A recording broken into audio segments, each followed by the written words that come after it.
Good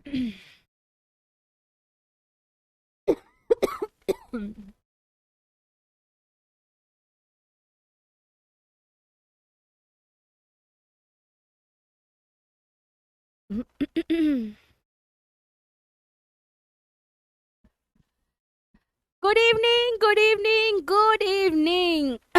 good evening Ankita, Subhajit, Rupa, Subhajit, তারপরে ইকবাল, রাইডার হালদার, আচ্ছা, Priyanshu, Bibek, Kaustav, Subhadeep, Lata, Anuradha, good evening, good evening, good evening, Bobby, good evening, Krishna, good evening, Shahnaz, Subhadeep, Ankita, Murshida, good evening, good evening, Sudipta, good evening. কি খবর বলো? শরীর খারাপ বলতে একটু জ্বর, একটু গলা ব্যথা হয়েছে, তো অসুবিধা নেই। ওকে, আজকে ফার্স্ট ক্লাস কার? শাহনাজের আজকে first class. Okay, welcome, welcome, welcome. স্বাদিস, কি খবর বলো, কি খবর বলো তোমাদের সবার? Koel, good evening, good evening. Good evening Poulami, Sayan, Jamil, Soumik, KGF. Good evening, good evening. কেমন আছো বলো? চলছে কেমন পড়াশুনো? কাল বেশ আমি একটু রেগে টেগে গেছিলাম, ক্লাসের মধ্যে একটু দুষ্টুমি চলছিল বলে। দুষ্টুমি বলবো না, তোমরা ক্লাসে অনেক অনেক ডাউট জিজ্ঞাসা করছিলে, এবার ডাউটসের জন্য আমি রাগিনি। তোমাদের ক্লাসটা চলতে চলতে যেহেতু একটা টপিক পড়াচ্ছিলাম, তার মাঝখানে অনেক প্রশ্ন আসছিল, তো তাই জন্য তো আজকে সেই জিনিসপত্র নিয়ে কথাবার্তা বলবো। Welcome Sahil, welcome. Good evening, good evening, good evening. তো কেমন আছো? দেখতে পাচ্ছ অবস্থা খারাপ, তো ওয়েদার চেঞ্জের জন্য এখন সবারই মোটামুটি এদিক ওদিক ঠান্ডা ঠান্ডা লাগছে, শরীর খারাপ হচ্ছে, এবং কোভিড-19-এর বিভিন্ন কেসেস দেখা যাচ্ছে বিভিন্ন জায়গাতে। তো নিজেদের সুস্থ স্বাভাবিক রাখার খুব দরকার। অনেক জ্ঞান দিচ্ছি কিন্তু নিজেই অসুস্থ হয়ে পড়েছি। ঠিক আছে, তো তো জ্ঞান দেনে क्या जाता है, জ্ঞান দিয়ে দিচ্ছি যে হ্যাঁ সুস্থ থাকতে হবে, ভালো থাকতে হবে, কিন্তু নিজে এই গলার এই অবস্থা নিয়ে বলছি। অ্যাকচুয়ালি কারণ হচ্ছে কালকে আমি তোমাদের ক্লাস করে যখন ফিরছিলাম তখন বৃষ্টিতে ভিজে গেছি, তার জন্য কালকে এই ওটার আরো এফেক্টে এরম হয়েছে। তারপর সকাল থেকে ক্লাস নিচ্ছি, আরো টাইম টু টাইম এটা বেড়ে গেছে। ঠিক আছে, নো নো নো, প্লিজ এটা বলো না, আর ব্যাক করা দরকার নেই, ঠিক আছে? ওকে, সো ওয়েলকাম ইউ অল, যারা যারা প্রথম প্রথম ক্লাস করছো, আজকে ফার্স্ট ক্লাস করছো তাদেরও, যারা রোজ ক্লাস করো তাদেরও ওয়েলকাম, ওয়েলকাম, সবাইকে ওয়েলকাম আজকে জুলজি সেশনে। তো আজকে আমরা ছোট ছোট কয়েকটা জিনিস নিয়ে ডিসকাশন করব, ঠিক আছে? চেষ্টা করব সেই টপিকগুলোকে ভালো করে বোঝার। তো রিপ্রোডাক্টিভ হেলথের আজকের পড়া দুটো লেকচার হবে। আজকের লেকচারটা মেনলি গলাটা ভালো লাগছে। ওকে, তো অ্যাকচুয়ালি শুধু তাই না, জ্বরও আছে তার সাথে সাথে, সকালে ছিল না, এখন এসে গেছে। ঠিক আছে, কিছু করার নেই। হ্যাঁ, প্রভাত কালে মুরগি নাচে ডালে, হ্যাঁ সত্যি। তো রিপ্রোডাক্টিভ হেলথে লেকচার নাম্বার 4, এর আগে আমরা 3টে লেকচার করে নিয়েছি, মেন মেন টপিক পড়ে ফেলেছি। আজকেও কিছু ইম্পর্টেন্ট টপিক আমরা পড়বো। ক্লাস চলাকালীন নোট করবে না, ক্লাস চলাকালীন কিচ্ছু নোট করতে হবে না, ক্লাসের পরে যা নোট করার করো, কিচ্ছু ক্লাস চলাকালীন করতে হবে না। আজকের টপিকটা খুব বেশি বোঝানোর জায়গায় আছে, ডিসকাশনের জায়গায় আছে, ইম্পর্টেন্ট পয়েন্টস এনসিআরটির গুলো সব নিয়ে এসছি, সেগুলো বলার আছে। ঠিক আছে, ওয়েলকাম। Hello Sayantika, hello. তো আজকে আমরা কি মানে কালকে আমরা কি পড়েছিলাম? কালকে আমরা কন্ট্রাসেপটিভ মেথডস পড়ছিলাম। কন্ট্রাসেপটিভ মেথডস 2 পার্টটা ছিল, অর্থাৎ আইইউডি, কন্ট্রাসেপটিভ পিলস, এগুলো নিয়ে ডিসকাশন করেছিলাম। আজকে আমরা কি করব, সেই কন্ট্রাসেপটিভ পিলসেরও কিছু কিছু পার্ট রয়েছে বা কিছু কিছু ইনফরমেশন রয়েছে যেগুলো আমি তোমাদের দিতে চাই, সেগুলো দেবো। এবং কালকে তোমাদের অনেক ডাউট এসছিল, যেটা আমি কালকে দেখেছিলাম, তোমাদের অনেকগুলো ডাউট ছিল যে ম্যাম, আমি বলছি যেটার ব্যাপারে আজকে আমরা ডিসকাস করব, কিন্তু তার আজকের টপিক কি? আজকের টপিক হলো অ্যামনিওসেন্টেসিস এবং ইনফার্টিলিটি, এই দুটো ব্যাপার নিয়ে আজকে আমরা ডিসকাশন করব, ঠিক আছে? Thank you, thank you. আচ্ছা, আচ্ছা, এবার কালকে যখন আমি তোমাদের পড়াচ্ছিলাম ভ্যাসেক্টমি টিউবেক্টমি পড়াচ্ছিলাম, তখন একটা প্রশ্ন বেশ অনেকের মধ্যেই আমি দেখতে পেয়েছিলাম, যে হ্যান্ডিক্যাপও করে দিচ্ছি, ঠিক আছে? এনসিআরটি বায়োলজি বেঙ্গলি ভার্সন কিন্তু ঠিক আছে, দেখে নিও, কিছু কিছু জায়গায় বেঙ্গলি ভার্সনে ভুল আছে কিন্তু, সেটা মনে করে মানে সেটা একটু দেখে নিও, চেক করে নিও। ওকে, আচ্ছা, হ্যাঁ গেছিলাম, হ্যাঁ হ্যাঁ, আচ্ছা, তো কালকে একটা ডাউট আমি যেটা দেখতে পাচ্ছিলাম, কালকে অরিন্দম ছিল, আজকে বোধহয় অরিন্দম আর আসেনি। কালকে অনেক ডাউট জিজ্ঞাসা করছিল এবং ভেবেছো আমি ওকে বকা দিয়েছি ডাউট জিজ্ঞেস করার জন্য, তা একদমই না। আজকে বোধহয় ওকে দেখতে পাচ্ছি না, ও আসেনি বোধহয়। ওরও এটা ডাউট ছিল যে ম্যাম ভ্যাসেকটমি যখন হচ্ছে তাহলে ব্লাড সাপ্লাইটা কি করে পাবে টেস্টিস, বা টিউবেকটমি হওয়ার পরে ওভারির কাছে ব্লাড সাপ্লাই কি করে হবে। এবার তোমাদের একটা কথা বলি, আমি যখন তোমাদের বলছিলাম ভ্যাসেকটমি তখন আমরা কি কাছে, এটা যদিও তোমাদের তোমাদের মানে তোমাদের যে কারিকুলাম সেই অনুযায়ী এগুলো পড়ার দরকার নেই, এগুলো মেডিকেলের হায়ার লেভেলের জিনিসপত্র, কিন্তু তাও তোমাদের মাথায় প্রশ্নটা এসছে তাই এই প্রশ্নটার উত্তর দিচ্ছি। যখন ভাস ডিফারেন্সটা কাটা হচ্ছে, ভাস ডিফারেন্সের যে কাজটা এটা হচ্ছে ভাস ডিফারেন্স। তো ভাস ডিফারেন্স দিয়ে কিন্তু শুধু স্পাম যায়, ভাস ডিফারেন্স দিয়ে কিন্তু ব্লাড যায় না। যদি মনে করে দেখো, সেই বলেছিলাম মনে আছে হিউম্যান রিপ্রোডাকশনে একটা স্পার্মাটিক কর্ড আছে, যে স্পার্মাটিক কর্ড দিয়ে ভাস ডিফারেন্স যায়, ব্লাড ভেসেল যায়, নার্ভস যায়, বলেছিলাম মনে আছে? মনে আছে না মনে নেই? মনে আছে না মনে নেই? ঠিক আছে, তো সেই যে ভাস ডিফারেন্স, তাহলে ভাস ডিফারেন্স দিয়ে শুধুমাত্র শুক্রাণু যাচ্ছে, ভাস ডিফারেন্স দিয়ে শুধুমাত্র কি যাচ্ছে না স্পার্ম যাচ্ছে। কিন্তু আমরা এখানে কি করেছি, ভাস ডিফারেন্সকে কেটে দিয়েছি, কিন্তু ব্লাড সাপ্লাই কিন্তু যাচ্ছে। দেখো এটা হচ্ছে ব্লাড সাপ্লাই, এটা হচ্ছে ব্লাড সাপ্লাই, ব্লাড সাপ্লাই কিন্তু যাচ্ছে। এই দেখো ব্লাড সাপ্লাই এর কিন্তু কোনো চেঞ্জ হয়নি, আমরা ভাস ডিফারেন্সটাকে কাটছি, আমরা ব্লাড সাপ্লাইকে কাটছি না। তাই টেস্টিসে ব্লাড সাপ্লাই কিন্তু অবধারিত থাকবে, এখানে কোনো চেঞ্জ আসবে না। তো blood supply will be continued. এবার কি করে যেতে পারে না, আমরা পড়েছিলাম মনে আছে টেস্টিসের ওখানে স্ক্রোটামের ওখানে ক্রিমেস্টার মাসেল আছে, তো সেই ক্রিমেস্টার মাসেল দিয়ে ব্লাডের আর্টারিজ যাচ্ছে, তারা যেতে পারবে। ঠিক আছে, তো স্পার্মাটিক কর্ড আমরা যখন পড়েছিলাম, স্পার্মাটিক কর্ডের মধ্যে দিয়ে এরকম একটা কর্ড পড়েছিলাম, স্পার্মাটিক কর্ড, যে স্পার্মাটিক কর্ডটা দিয়ে ভাস ডিফারেন্স যায়, যে স্পার্মাটিক কর্ডটা দিয়ে ব্লাড ভেসেল যায়, যে স্পার্মাটিক কর্ডটার মধ্যে দিয়ে এরম ভাবে নার্ভস যাচ্ছে, এরা সবাই যাচ্ছিল। তো আমরা কি করেছি, আমরা শুধুমাত্র এই ভাস ডিফারেন্সটাকে কেটে দিয়েছি, এটাকে কেটে দিয়েছি, বাকি জায়গা তো নর্মালি রয়েছে, এখানে তো কোনো চেঞ্জ হয়নি, তাই জন্য এখানে ব্লাড সাপ্লাইয়ে কোনো প্রবলেম কিন্তু হবে না। সো অ্যাজ যদি আমরা দেখি এখানে সো অ্যাজ যদি আমরা দেখি দিস ইজ হোয়াট, এটা হচ্ছে ফ্যালোপিয়ান টিউব। তাহলে যখন এখান থেকে ব্লাড ভেসেল দেখো ইউটেরাইন আর্টারি যেটা আসছে, ইউটেরাইন আর্টারির মধ্যে টিউবারি আর্টারিও রয়েছে, টিউবো ওভারিয়ার লিগামেন্ট রয়েছে, এখানেও আর্টারিজ রয়েছে। তাহলে যখন কানেকশনটা কাটা হচ্ছে, ফ্যালোপিয়ান টিউবে কানেকশনটা কাটা হচ্ছে, এখানে কাটা হচ্ছে, এখানে ব্লাড ভেসেল রয়েছে যেটা ওভারির কাছে ব্লাড নিয়ে যাচ্ছে।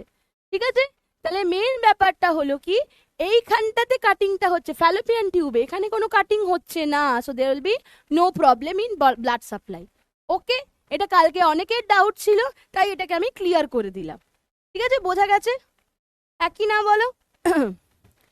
আর একটা ডাউট কালকে এসেছিল যে ম্যাম কন্ডম বা কন্ট্রাসেপটিভ মেথডসের মধ্যে যখন আমি বেরিয়ার মেথড পড়িয়েছিলাম, বা বাধাদায়ক পদ্ধতি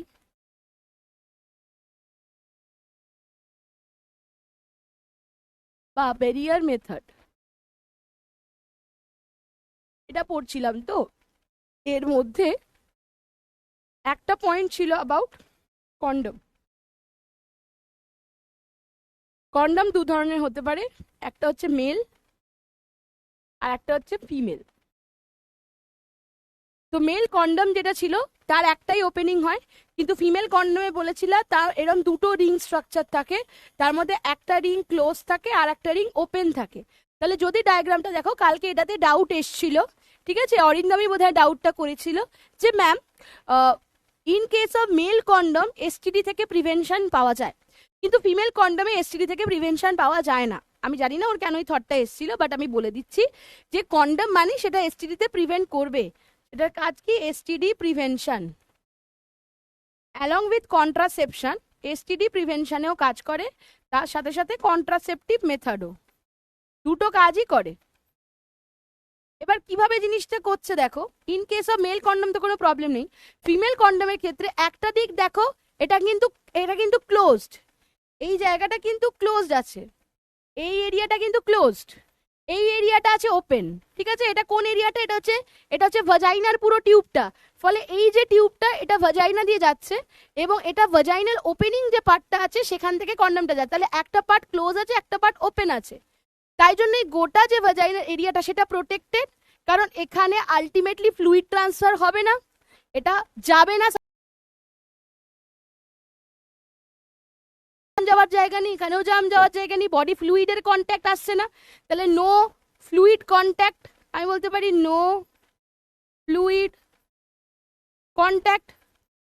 তার জন্য আমি বলতে পারি কি বোথ মেল অ্যান্ড ফিমেল কন্ডমে কিন্তু এসটিডি প্রিভেনশন করতে পারে, ঠিক আছে? তাহলে এটা থেকে আমরা বলতে পারি কি যে both male and female condom কিন্তু এসটিডি থেকে প্রিভেনশন আনতে পারে। এটাই ছিল তোমাদের কালকের কিছু কিছু ডাউট, যেগুলো আমার মনে আছে সেগুলো আমি তাই জন্য নিয়ে এসেছি যাতে তোমাদের অসুবিধা না হয়। ক্লিয়ার হয়েছে? আচ্ছা, এবার কালকে আর একটা জিনিসও আমরা পড়ছিলাম ওরাল কন্ট্রাসেপটিভ মেথডস, রাইট? তার মধ্যে কিছু এক্সট্রা পয়েন্টস আছে যেগুলো আমি তোমাদের বলতে চাই।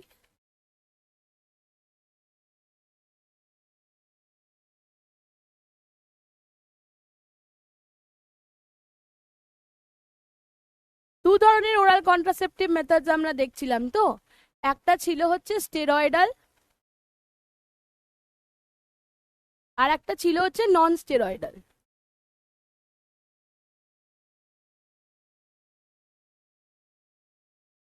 একটা স্টেরয়েডাল আর একটা নন স্টেরয়েডাল।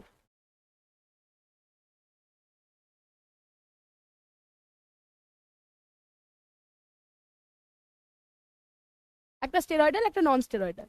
তো যখন আমি স্টেরয়েডাল বলেছিলাম তার আন্ডারে আমরা জেনেছিলাম যে দুটো হতে পারে, ইদার এটা শুধুমাত্র প্রোজেস্টেরন দেওয়া হয়ে যেতে পারে, শুধু প্রোজেস্টেরন দেওয়া যেতে পারে, অথবা দেওয়া যেতে পারে কি প্রোজেস্টেরন প্লাস ইস্ট্রোজেন। পড়েছিলাম এটা। তো এবার এখানে একটা গল্প বলি তোমাদের। প্রোজেস্টেরন আর প্রোজেস্টেরন প্লাস ইস্ট্রোজেন, জেনারেলি যে সমস্ত মহিলাদের একটা ফ্যামিলি হিস্ট্রি থাকে অফ ব্রেস্ট ক্যান্সার বা কোনো রকম কোনো টিউমার, ব্রেস্ট টিউমার, এরকম যদি কারোর হিস্ট্রি থেকে থাকে তাকে কিন্তু এই প্রোজেস্টেরন আর ইস্ট্রোজেনটা দেওয়া হয় না। কাদের? যাদের ব্রেস্ট ক্যান্সারের হিস্ট্রি আছে ফ্যামিলিতে, breast cancer history in family, তাদের শুধুমাত্র প্রোজেস্টেরনওয়ালা পিলসই দেওয়া হয়। এর আন্ডারে কি পড়ে? এর আন্ডারে গভর্নমেন্টের মালা ডি, মালা এন, এগুলো এর আন্ডারে পড়ছে, ঠিক আছে? কিন্তু প্রোজেস্টেরন আর ইস্ট্রোজেনের কম্বিনেশনটা অ্যাকচুয়ালি দেওয়া হয় না সে সমস্ত পেশেন্টদের যাদের কি হয়, যাদের ক্ষেত্রে কি আছে ইস্ট্রোজেন দেওয়া আছে, ঠিক আছে? কেন? বিকজ ইস্ট্রোজেনের কি করে, ইস্ট্রোজেনের চান্স আছে ও ব্রেস্ট ক্যান্সার ঘটিয়ে দিতে পারে। ইস্ট্রোজেন যদি বেশি হয়ে যায় তার ফলে ব্রেস্ট ক্যান্সার হয়ে যেতে পারে, ঠিক আছে? তো তাই জন্য ইস্ট্রোজেনওয়ালা কোনো ড্রাগ থাকলে সেটাকে জেনারেলি প্রেসক্রাইব করা হয় না। তো যখন কেউ এসে বলে যে কেউ কন্ট্রাসেপটিভ মেথডসের জন্য ওরাল কন্ট্রাসেপটিভ পিলস নেবে, তখন তাকে সবার আগে জিজ্ঞাসা করা হয় তোমার ফ্যামিলিতে কি কারোর কোনো রকম কোনো এরকম হিস্ট্রি রয়েছে? যদি সে বলে হ্যাঁ আছে, তখন তাকে সোজা বলবে তুমি শুধু প্রোজেস্টেরনের ট্যাবলেটই নাও, অন্য কিছু নিও না, ইস্ট্রোজেন নিও না। এবার তোমাদের কালকে বোধহয় একটা প্রশ্ন ছিল, আমাকে সৌম্যজিৎ বলল কালকে একটা প্রশ্নে মার্কিং বোধহয় ভুল হয়েছে, অবশ্যই ভুল হয়েছে বোধহয় না, যে মনে রাখতে হবে যে স্টেরয়েডাল যে পিলগুলো আছে তারা কি কি প্রিভেন্ট করে। প্রথমে কাজ হলো এ প্রিভেন্ট করে হচ্ছে ওভিউলেশনকে, কারণ প্রোজেস্টেরন আলটিমেটলি এটা কি করবে, এটা প্রিভেন্ট করবে ওভিউলেশন বা ডিম্ব নিঃসরণ। তো কালকের ওই পয়েন্টটা আমি ডিম্ব নিঃসরণ ভেবে মার্ক করেছিলাম, কিন্তু অ্যাকচুয়ালি পয়েন্টটা ছিল হচ্ছে ডিম্বাণু উৎপাদন, তো ওটাকে চেঞ্জ করে দিও, সেটার জায়গায় ডিম্ব নিঃসরণ হবে। ফার্স্টে এটাকে করছে। নেক্সট প্রোজেস্টেরন থাকলে কি করবে, সার্ভাইকাল মিউকাসকে ঠিক করবে, সার্ভিক্সে যে মিউকাস আছে সেটাকে পুরু করে দেবে, সার্ভিক্সে যে মিউকাস আছে সেটাকে পুরু করে দেবে, যার ফলে কি হবে, স্পার্ম জরায়ুতে পৌঁছাতে পারবে না। মনে আছে আমি তোমাদের যখন প্রেগনেন্সি পার্টটা পড়িয়েছিলাম এবং বলেছিলাম একটা সার্ভাইকাল মিউকাস প্লাক তৈরি হয়, যেটা একদম পার্টুরিশনের আগে খুলে বেরিয়ে যায়, ওই প্লাগটাও তো আলটিমেটলি প্রজেস্টেরনই তৈরি করছে। প্রজেস্টেরন কি করে, একটা মিউকাস প্লাগ বানিয়ে দেয়। In case of contraceptive pills also progesterone গিয়ে কি করে, সার্ভিক্সের ওই লেয়ারটাকে চওড়া করে দেয় যাতে স্পার্ম ওপরে যেতে না পারে। এবং যখন প্রজেস্টেরন প্লাস ইস্ট্রোজেন দেওয়া হচ্ছে, সেক্ষেত্রে সেটা কিন্তু প্রিভেন্ট ইমপ্লান্টেশন হতে পারে, প্রিভেন্ট ইমপ্লান্টেশন। তাহলে যদি আমাকে তিনটে অপশন দেয়, তখন আমি অবশ্যই কিন্তু ফার্স্ট প্রেফারেন্স কিন্তু ওভিউলেশনকেই দেব, তারপরে বাকি। তাহলে ডিম্ব নিঃসরণকে আটকায়, that weed B the best point, the best point. ঠিক আছে, ওকে। হ্যাঁ, এবার নন স্টেরয়েডালের ক্ষেত্রে আমি কালকে সাহেলি পড়িয়েছিলাম, এবং সেটার মধ্যে যে সেন্ট ক্রোমেন আছে, যেটা ইস্ট্রোজেনের যে রিসেপ্টরটা আছে সেটাকে চেঞ্জ করে দেয়, সেটাও বলেছিলাম। এটা আই গেস বোঝা আছে, এটাতে প্রবলেম নেই।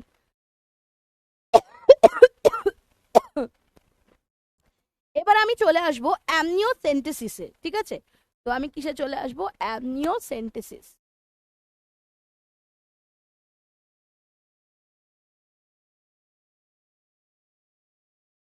এটা হলো একটা pre Natal diagnostic test. Pre Natal diagnostic test মানে মানে হলো যখন কেউ প্রেগনেন্ট রয়েছে, সেই সময়তে দেখা যে তার জরায়ুতে যে ফিটাসটা আছে সে সুস্থ আছে না তার কোনো রকম কোনো প্রবলেম আছে। প্রবলেম মানে কিরম problem ma'am?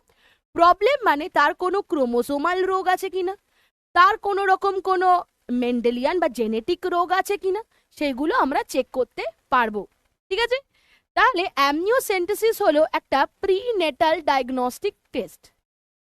Pre Natal diagnostic test মানে এটা কবে করা হচ্ছে না, জন্মের পূর্বে করা হচ্ছে।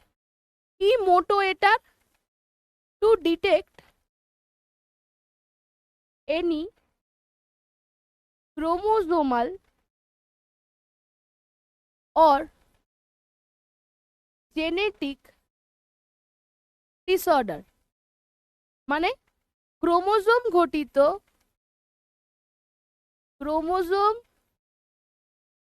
ঘটিত বা জিনগত ত্রুটি নির্ণয়।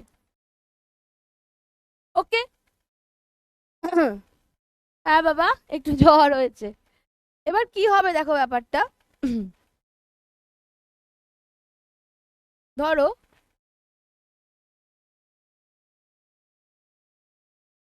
এটা হচ্ছে আমাদের পুচকু গোগো।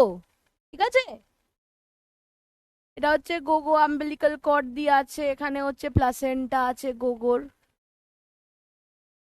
ঠিক আছে, এবং গোগোর চারপাশে রয়েছে এরকম ভাবে একটা ফ্লুইড আছে। ঠিক আছে, যে যে ফ্লুইডটাকে আমরা বলি কি, অ্যামনিওটিক তরল।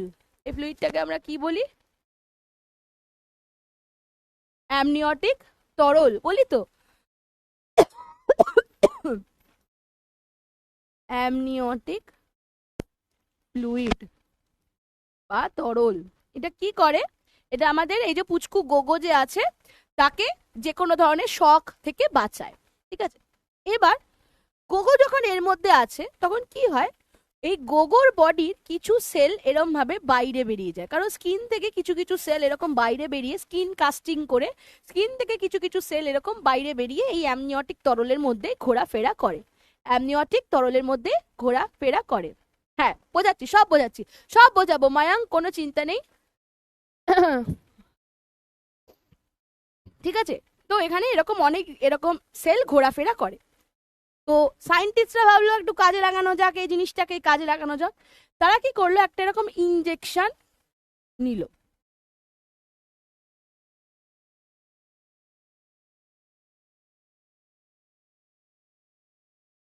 ভালো ডায়াগ্রাম আছে, সেটাও দেখিয়ে দেবো, চিন্তা করো না।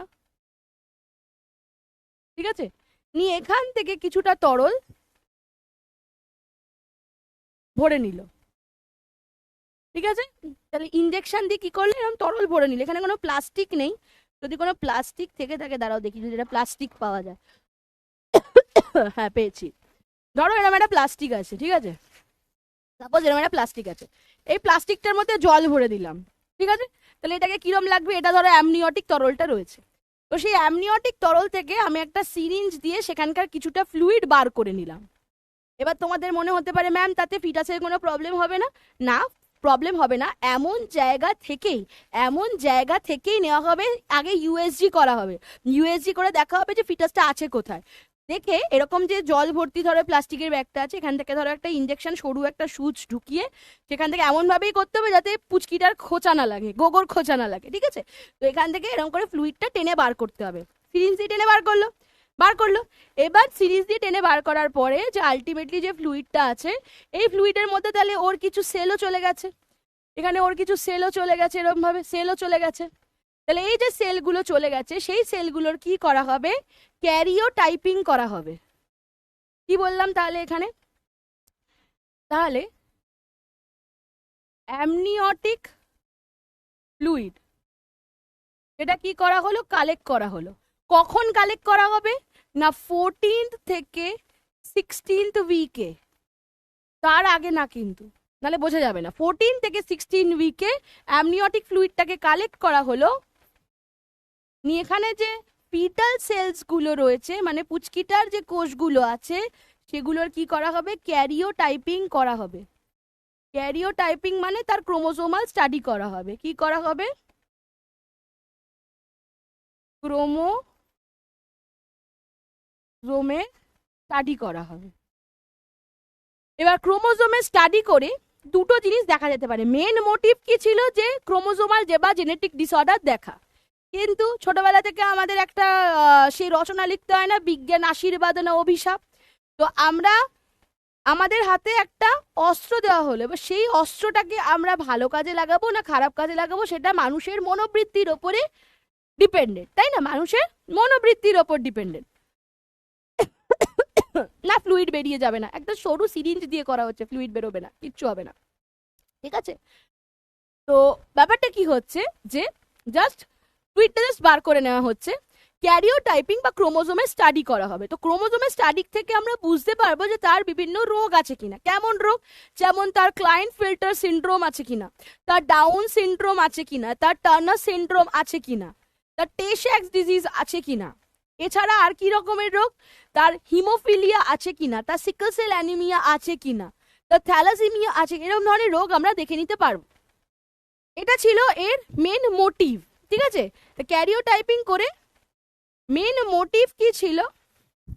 মেন মোটিভ কি ছিল? যে আমি দেখব যে এর মধ্যে কোনো ক্রোমোজোমাল ডিসঅর্ডার আছে কিনা, যেমন টু ডিটেক্ট ক্লাইনফেল্টার সিন্ড্রোম, মানে ক্রোমোজোম XXY হয়ে গেছে কিনা, যেমন টার্নার সিন্ড্রোম, যেমন ডাউন সিন্ড্রোম। বোঝা যাচ্ছে কথাটা আমার? কি কে গুড নাইট বলতে কে এলো? গুড নাইট বলতে কে এলো এখন? হ্যাঁ, এখন গুড নাইট কেন? গুড নাইটের কি হলো এখন? হ্যাঁ, কার এখনই ঘুম পেয়ে গেছে বাবা? ঠিক আছে, এছাড়া আরো কিছু রোগ আছে, যেমন sickle cell anaemia, cystic fibrosis, cystic ফিব্রোসিস,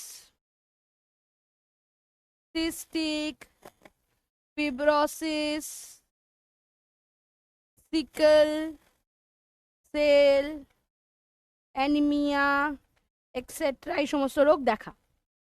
কিন্তু এটার শুরু হয়ে গেল মিসইউজ। কোথায়? না ইন্ডিয়াতে। কি দেখতে শুরু করলো? শুরু করে দিল সেক্স ডিটারমিনেশন। কি শুরু করে দিল? Sex determination. এবার ম্যাম এটার থেকে সেক্স ডিটারমাইন করবে কি করে? এবার আমরা জানি ফিটাসের সেল, তার মধ্যে তার ক্রোমোজোম কি থাকতে পারে? এক্স আর ওয়াই। তো বার বডি কাউন্ট করতে হয়, কিছু ডায়াগ্রাম ড্র করতে হবে না, বার বডি কাউন্ট করতে হয়। বার বডি মানে কতগুলো এক্স ক্রোমোজোম আছে সেটা দেখতে হয়, সেটা দরকার নেই তোমাদের। তো সেক্স ডিটারমিনেশন করতে শুরু করলো, এবং সেক্স ডিটারমিনেশন করে যেই এরা জানতে পারতো যে ফিমেল আছে, যেই জানতে পারতো যে ফিমেল ফিটাস আছে, সাথে সাথে তাকে কি করে দিত, তাকে কি করিয়ে দিত, অ্যাবর্ট করিয়ে দিত। অ্যাবর্ট মানে মেরে দিত, মানে আমি বলতে পারি কি কন্যা ভ্রূণ হত্যা করতে শুরু করলো। ছেলে থাকলে বাঁচিয়ে দিত, অসুবিধা নেই। এটা শুধু এখানে বলবো না, বিভিন্ন স্টেট আছে, বিভিন্ন স্টেটে এই জিনিসটা এখনো করা হয়। এবং এমন অনেক ডক্টরস রয়েছে যারা এই কাজটা করার জন্য জেলে অবধি চলে গেছে, 7 বছরের জেল হয় এবং তাদের লাইসেন্সটা নিয়ে নেওয়া হয়। তো মিসইউজ করা হলো কি, তাহলে এটার মেন মোটিভ ছিল এই ডিজিজগুলোকে ডিটেক্ট করা, কিন্তু মিসইউজ কি হলো, সেক্স ডিটারমিনেশন শুরু করলো, যেই দেখলো ফিমেল ফিটাস তাদের মারতে শুরু করলো। জাস্ট এই রিজনের জন্য, এই রিজনের জন্য সেক্স ডিটারমিনেশনটা ইন্ডিয়াতে, ইন্ডিয়াতে এই সেক্স ডিটারমিনেশনের ওপরে স্ট্যাটিউটারি ব্যান আছে। স্ট্যাটিউটারি ব্যান মানে পুরো প্রসেসটা ব্যান্ড নয়, পুরো প্রসেসটা ব্যান না, এই অ্যামনিওসেন্টেসিস দ্বারা সেক্স ডিটারমিনেশনটা ইন্ডিয়াতে ব্যান্ড হয়ে গেছে। ঠিক আছে, ওকে। ইন্ডিয়া সব জায়গায় আগে। হ্যাঁ, ভাবো ভাবো যে কোনো একটা প্রসেসের একটা নেগেটিভ জিনিস বার করে নিলে এবং সেখান থেকে কি করতো, প্রচুর জায়গাতে, প্রচুর জায়গাতে মানে ডাক্তাররা অ্যামনিওসেন্টেসিস করতো, করতে গিয়ে মেজরলি দেখতো তাদের মেয়ে আছে নি ছেলে আছে, যেই জানতো মেয়ে আছে সাথে সাথে এরকম কত জায়গায় হয়েছে, কত মেয়েরা মারা গেছে, মানে মা মানে যারা প্রেগনেন্ট ওমেন, কারণ তারা বারবার ট্রাই করতো, পরপর পরপর যদি মেয়ে হতো তারা দোষ দিত মেয়েটাকে নিয়ে, তারপরে এতবার সে প্রেগনেন্ট হয়ে যেত এবং এতবার অ্যাবর্শন করানো হতো যে সে মারা অবধি যেত। ঠিক আছে, এরকম অনেক ঘটনা কিন্তু হয়েছে। ওকে। না বাবা, মেয়েদের সংখ্যা বেশি না, মেয়েদের থেকে ছেলেদের সংখ্যা বেশি ছিল। ঠিক আছে, মেয়েদের সংখ্যা অবশ্যই, এই যে ঘটনাটা এটা অনেকবার হয়েছে। তো আমি একটা জিনিস মনে করি, ইট ইজ নট বায়াসড হওয়া উচিত না। আমাদের মেল কেউ দরকার, ফিমেল কেউ দরকার। একটা এনভায়রনমেন্টকে ঠিক রাখতে গেলে, একটা সমাজকে ঠিক রাখতে গেলে একটা ছেলের যতটা গুরুত্ব আছে একটা মেয়েরও ততটাই গুরুত্ব আছে। দুজনের মধ্যেই, মানে আমি জেন্ডার স্পেসিফিক বলছি না, ভুল ত্রুটি সবার থাকে, মানুষ মাত্রই ভুল হবে, সেটাতে কিছু করার নেই। কিন্তু মেয়ে এবং ছেলের প্রতি এই যে পার্শিয়ালিটিটা, এটা অনেক বাড়িতে, আমি বলবো না যে সব জায়গাতে, বাট অনেক বাড়িতে এরকম হয় যে যখনই মেয়ে সন্তান হচ্ছে তখনই একটা, যা মেয়ে হলো, ঠিক আছে ঠিক আছে, বাড়িতে লক্ষ্মী এসেছে। কেন বাবা, মেয়ে হলেই তাকে আমরা লক্ষ্মী বলবো, আর যদি ছেলে হয়ে যায় তো আমরা দেবতার তুলনা কেন করব তার সাথে? আমার কথা হলো সেটা। কেউ কি জিজ্ঞেস করতে গেছে যে লক্ষ্মী এসছে না অন্য কোনো দেবী দেবী এসছে, কোনো রাগী দেবী চলে এসছে, তা তো না। এই মানে একটা মানে হয় না যে ঠিক আছে ঠিক আছে মেয়ে হয়েছে ঘরে লক্ষ্মী এসছে, মানে এইটা বলার দরকার নেই। মেয়ে হওয়াটাও যতটা ভালো, ছেলে হওয়াটাও ততটাই ভালো। ছেলে হয়েছে বলে আলাদা করে কেউ কিছু মানে অ্যাচিভ করে নেয়নি। আজকালকার দিনে মেয়ে ছেলে তাদের উভয়েরই প্রয়োজন আছে, উভয়েরই সমাজে দরকার আছে। একটা মেয়েও যেমন তার মা বাবাকে দেখে, একটা ছেলেও তার মা বাবাকে দেখে, তাই না? দুজনেরই যথেষ্ট মানে সমাজের প্রতি দায়িত্ব রয়েছে এবং তারা প্রত্যেকে সে দায়িত্বটা পালন করে। আজকাল আর এরকম আমি অন্তত মানি না যে একটা মেয়ে হয়েছে মানে সে তার বিয়ের পর মাকে দেখবে না, বা একটা ছেলে হয়ে গেছে বলে ছেলে সে তার মাকে দেখবে না। না, এটা দায়িত্ব, এটা দুজনেরই দায়িত্ব, দুজনের মা বাবাকে দেখা, দুজনের মা বাবার প্রতি দায়িত্ব পালন করা, রাইট? তো এটা খুবই খারাপ জিনিস যখন আমরা এই পার্শিয়ালিটিটা করি, যে মেয়ে বলে সে নিচে বা ছেলে বলেও সে নিচে। অনেক জায়গাতে ফেক ফেমিনিজমের জন্য হয়, যেখানে মেয়েরা বেশি বেশি বেশি করে ছেলেদেরকে অনেক জায়গায় ডাউন করে দেয়, সেটাও কিন্তু হয়, সেটাও কিন্তু হয়। আমি বলছি না যে কোনো জায়গাতে শুধুমাত্র মেয়েরাই হচ্ছে, না, মেয়েদের সাথে হতো আগে, কন্যাভ্রূণ হত্যা হতো আগে, এটা অনেকবার হয়েছে, এখনো হয় বহু জায়গাতে, এবং এই পার্শিয়ালিটিটা বা এই ভিশনটা এখনো রয়েছে। বাট সব কিছুরই একটা সাম্যতা বজায় রাখার দরকার আছে, সেটা মেয়ে হোক ছেলে হোক, both are equally important, both should be equally loved, এটাও দরকার। ঠিক আছে। হ্যাঁ, দেবো তো রোগের চার্ট, ওটা এই ইয়েতে লাগবে না, পরেরটায় লাগবে। হিউম্যান হেলথ অ্যান্ড ডিজিজ পরের বার আছে। বুঝতে চায় না তো, যারা বুঝতে চায় না, দেখো আমি বলেছিলাম না অন্যের দায়িত্ব নেবো না, আমরা নিজেদের দায়িত্ব নেবো। আমরা যদি ঠিক বুঝি আমরা ঠিকটা মেনে চলবো, অন্যরা কি বলছে তার দায়িত্ব নেবো না। ঠিক আছে, এমটিপি বোঝাবো বোঝাবো বাবা। ইয়েস, ওকে। তো চলো আমরা দেখি, এই দেখো এরম ভাবে জিনিসটা হয়। ঠিক আছে, এটা খুব সুন্দর ডায়াগ্রামটা, এটা আমি রাখি। তো এই যে এখান থেকে সিরিঞ্জটা ঢোকানো হয়েছে এবং এখানে ওর এরম সেলগুলো ছড়ানো আছে। এটা হচ্ছে আমাদের গোগো গোগো মহারাজ, ওর সেলগুলো রয়েছে এখানে। তো সেই সেলগুলোকে নিয়ে স্টাডি করা হয়। এবার কোয়েশ্চেন আসে এবং তোমাদের এসে হচ্ছে যে অ্যামনিওসেন্টেসিস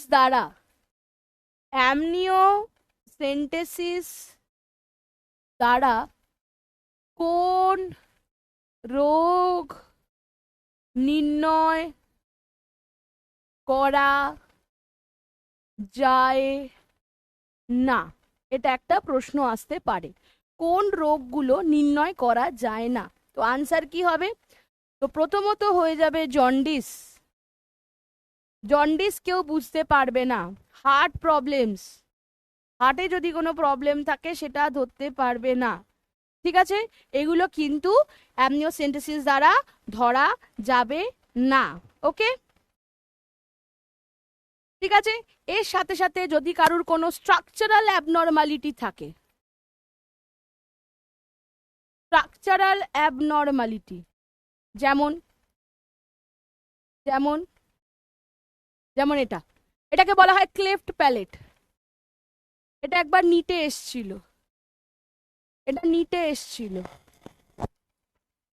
এটাও কিন্তু ক্যান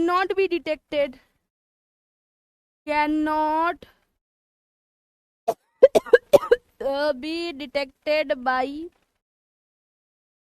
অ্যামনিওসেন্টেসিস। ঠিক আছে, এখানে একটা রোগ আছে যেটার নাম হলো স্পাইনা বিফিডা। ঠিক আছে, কি হয়েছে বাবা? ক্রোমোসোমাল ডিসঅর্ডার নয় যেগুলো, হ্যাঁ সেগুলোতে ধরা যাবে না।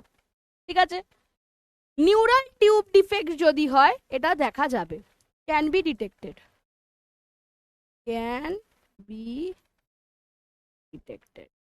By amniocentesis. এটা কি? এটা হচ্ছে নিউরাল টিউবে ডিফেক্ট হয়েছে। ঠিক আছে, এই হলো ব্যাপার। এবার আমরা দেখে নিই তাহলে কি বলছে এখানে। অ্যামনিওসেন্টেসিস অ্যামনিওটিক তরলে উপস্থিত ভ্রূণের কোষ বা দ্রবীভূত পদার্থে পর্যবেক্ষণ করা প্রাথমিক পর্যায়ে জিনগত ত্রুটি আছে কিনা জানা যায়, down syndrome, sickle cell anaemia ইত্যাদি। এটি জেনেটিক ব্যাধির পারিবারিক ইতিহাস যদি থাকে, এটি জেনেটিক ডিসঅর্ডার সহ পূর্বে শিশু যদি থাকে, এই যে প্রবলেমগুলো, জেনেটিক ডিসঅর্ডার জেনারেলি হয় কেন? এবার নেক্সট প্রশ্ন আসতে পারে যে জেনেটিক ডিসঅর্ডারগুলো জেনারেলি হয় কেন?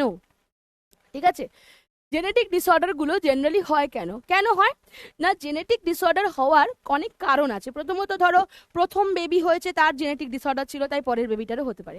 ফ্যামিলিগত কোনো হিস্ট্রি আছে তাহলে হতে পারে। ধরো বয়স অনেক বেড়ে গেছে, ধরো মায়ের বয়স এখানে লেখাই আছে দেখো 35 বা তার বেশি, ছেলের বয়স 40 বা তার বেশি। এটি মহিলার বয়স 35 বা তার বেশি যেই হতে শুরু করে, তার ওভামের যে কোয়ালিটিগুলো সেগুলো খারাপ হতে শুরু করে এবং ওর মধ্যে ক্রোমোজোমাল ডিসজাংশনটা ইজিলি হয় না। মানে সেল ডিভিশনের সময়তে ক্রোমোজোমগুলো যখন আলাদা হয়ে যাওয়ার কথা সেই সময়তে ঠিকভাবে আলাদা হয় না, তাই জন্য ক্রোমোজোমাল ডিসঅর্ডার বেশি হয়। ঠিক আছে, তাহলে কারুর যদি পারিবারিক ইতিহাস থাকে জেনেটিক ব্যাধির, কারুর যদি জেনেটিক বা আগের বাচ্চাটা জেনেটিক ডিজিজ হয়েছে, একজন পিতামাতার একটি ক্রোমোজোমাল অস্বাভাবিকতা রয়েছে, মায়ের বয়স 35 বা তার বেশি, পিতার বয়স 40 বা তার বেশি, বা একাধিক গর্ভপাত হয়েছে বা মৃত শিশুর জন্ম হয়েছে, তাদের ক্ষেত্রে এই ধরনের ডিসঅর্ডার থাকার চান্সেস রয়েছে। তো আইনসম্মতভাবে অ্যামনিওসেন্টেসিসের সাহায্যে ভ্রূণের লিঙ্গ নির্ধারণ ও কন্যা ভ্রূণ নিষিদ্ধ করা হয়েছে এবং অ্যামনিওসেন্টেসিস সাধারণত 15তম থেকে 20 সপ্তাহের মধ্যে বাহিত হয়, কিন্তু এটা অ্যাকচুয়ালি কিন্তু 14 to 16 উইকসই হয়। 14 to 16 উইকসই হয়। লেট হয়ে গেলে তখন যদি ডিজিজ থাকে তখন অ্যাবর্ট করাতে একটু প্রবলেম হয়ে যায় যদি এতটা টাইম দিয়ে দেওয়া হয়। তাহলে মনে রাখবে, অপব্যবহার অ্যামনিওসেন্টেসিসের সাহায্যে কন্যা ভ্রূণ নির্ধারিত হলে গর্ভপাত করানো হয়, যার জন্য ভারত তথা বিশ্বে কোনো কন্যা সন্তান কমে যাচ্ছে। এই কারণে পদ্ধতি আইনত নিষিদ্ধ করা হয়েছে। তাহলে অ্যামনিওসেন্টেসিস কিন্তু বন্ধ হয়নি। আমি লাইনটা লিখে দিই, sex determination by amniocentesis is banned in India। শুধু সেক্স ডিটারমিনেশনটা ব্যান, তাই জন্য এটাকে বলা হয় স্ট্যাটিউটারি ব্যান। মানে পুরো প্রসেসটা ব্যান হয়নি, পুরো প্রসেসটা বন্ধ হয়নি, শুধু সেক্স ডিটারমিনেশনটাই ব্যান্ড হয়েছে। ঠিক আছে? ওকে ওকে, আচ্ছা হয়ে গেল। এবার তোমাদের নেক্সট টপিক যেটা, সেটা হচ্ছে এমটিপি বা মেডিকেল টার্মিনেশন অফ প্রেগনেন্সি, সেটাতে আমরা যাব। MTP or medical termination of pregnancy.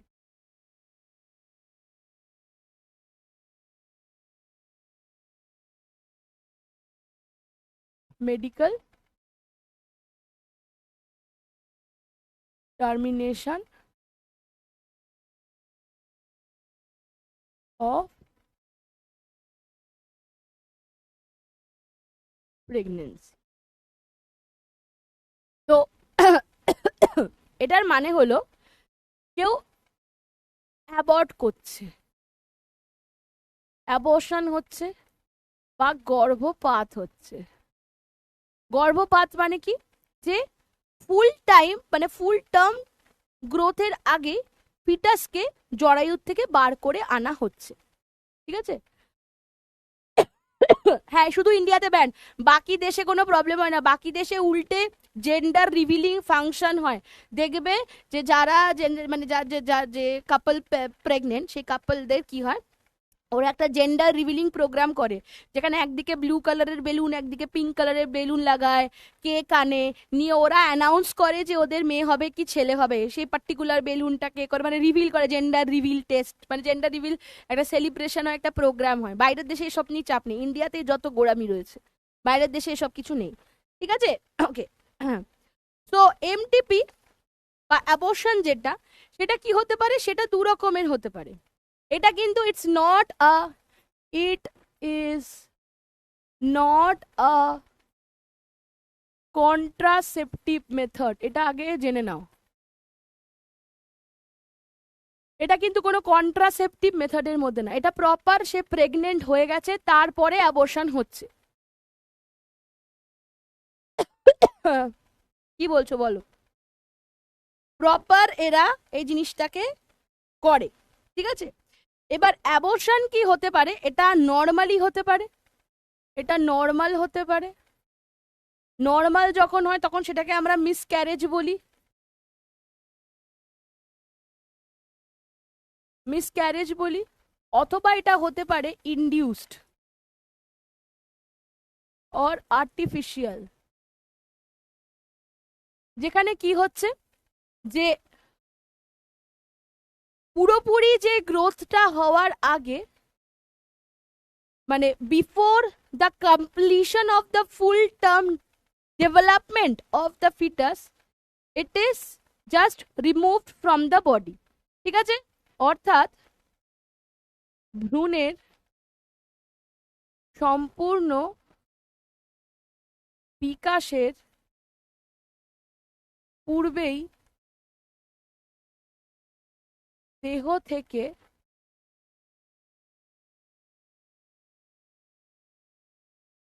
বিচ্ছিন্ন করা। That means it's like a murder only. কেউ যদি চাই না তার বেবি হোক, তাহলে সে কন্ট্রাসেপটিভ মেথড ইউজ করুক, কিন্তু কন্ট্রাসেপটিভ মেথড ইউজ করুক, সেটা না করে এটা কখন হচ্ছে, এটা বিভিন্ন কারণে এমটিপি হতে পারে। তো একটা ডেটা এনসিআরটিতে দেওয়া আছে, একটা ডেটা এনসিআরটিতে দেওয়া আছে যে 45 to 50 মিলিয়ন এমটিপি হচ্ছে পার ইয়ার, which is approximately 1/5 of total pregnancy। মানে দুনিয়াতে যতজন প্রেগনেন্ট হয় তার 1/5 বা এটাকে 20%ও ধরতে পারি, 45 to 50 মিলিয়ন এমটিপি হচ্ছে পার ইয়ারে। ঠিক আছে? ফিমেল হলে অ্যাবর্শন না, তাই ব্যান নেই অন্য দেশে। হ্যাঁ, একদমই তাই, একদমই তাই। অরিন্দম কি বলছো? অরিন্দম এসছো? অরিন্দম, কালকে তোমার যে ডাউটগুলো ছিল সেগুলো কিন্তু আমি ডিসকাস করে দিচ্ছি, একবার দেখে নিও। হ্যাঁ ম্যাম, অন্য দেশে তো সেক্স ডিটারমিনেশন করে ফিমেল হলে অ্যাবর্শন করে না, তাই ব্যান নেই। হ্যাঁ, একদম ঠিক কথা বলেছো, একদম ঠিক কথা বলেছো। তো আগে কি হতো, এই যে প্রসেসটা, এই প্রসেসটাকে নিয়ে অনেক ঝামেলা ছিল, অনেক ঝামেলা ছিল। কি ঝামেলা ছিল? মানে নয় ইললিগালি তোমার এমটিপি হতো, তার ফলে প্রচুর মেয়েরা মারা গেছে, ঠিক আছে, বিভিন্ন কারণে এমটিপি করতে হয়, সেগুলো আমি বলবো। তো তখন কি দেখা গেল অনেক ডাক্তার দেখবে তারা প্রপার ডাক্তার না, তারা হাতুড়ে ডাক্তার বলে, ঠিক আছে, হাতুড়ে ডাক্তার, যারা প্রপার ডাক্তার না, ঠিক আছে। তো সেই সমস্ত লোকজন গিয়ে কি করতো, যে যে এরকম জানতে পারলো যে ফিমেল আছে, মেরে দাও, তো অ্যাবর্শন করতে চলে গেল। তো এরকম ভুলভাল জায়গায় গিয়ে যখনই এইগুলো করতে যায় তখন প্রচুর ব্লাড লস হয়, প্রচুর মেয়েরা মারা গেছে। এবং রাজস্থানে না কোথায় একটা জায়গাতে এরকম একটা ডাক্তার ধরাও পড়েছিল, যাকে এরকম ইল্লিগাল মানে অ্যাবর্শন করাচ্ছিল, এবং তাকে জেলে পাঠানো হয়েছে, তার 7 বছরের জেল হয়েছে, অ্যামনিওসেন্টেসিসই করেছিল সে, 7 বছরের জেল হয়েছে তার। এবং যে কি যেন বলে, এটা পুরো র্যাকেট চলে এই সমস্ত জিনিসে, তো স্টিং অপারেশন হয়েছিল করে যখন জানা যায়, তারপর সেই মহিলাটাকে তার লাইসেন্স নিয়ে নেওয়া হয়, মানে মেডিকেল যে সার্টিফিকেটটা, তার যে ডক্টরের যে লাইসেন্সটা, সেটা নিয়ে নেওয়া হয়, ঠিক আছে। হ্যাঁ, এটা হচ্ছে হাতুড়ে ডাক্তার সব। কি ডাক্তার? হাতুড়ে ডাক্তার।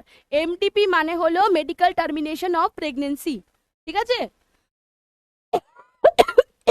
কি হয়েছে বাবা? তো তাই জন্য ইন্ডিয়ান গভর্নমেন্ট কি ভাবলো, এই প্রসেসটাকে লিগালাইজ করার দরকার আছে। তো 1971-এ ইন্ডিয়ান গভর্নমেন্ট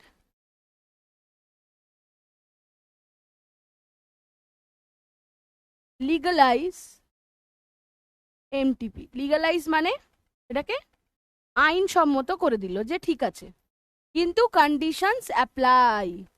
এমনি এমনি যে ইচ্ছে চাইবে যা ইচ্ছে এরম হতে পারে না, কিছু কন্ডিশনস থাকবে, তখনই কিন্তু এটা হতে পারবে। তো কি থাকবে? কিছু কন্ডিশনস, শর্ত সাপেক্ষ কিছু কন্ডিশনস বা শর্ত আছে, সেগুলো মেনে চললে তবেই হবে। এবার শর্তগুলো কি কি? তো শর্তগুলোর মধ্যে প্রথম শর্ত আছে, কেউ রেপ ভিকটিম, কেউ ধরো rape victim, rape or physical assault হয়েছে কারোর সাথে, সে যদি প্রেগনেন্ট হয়ে যায়, সে অবশ্যই অ্যাবর্শন করতে পারবে। সেকেন্ড,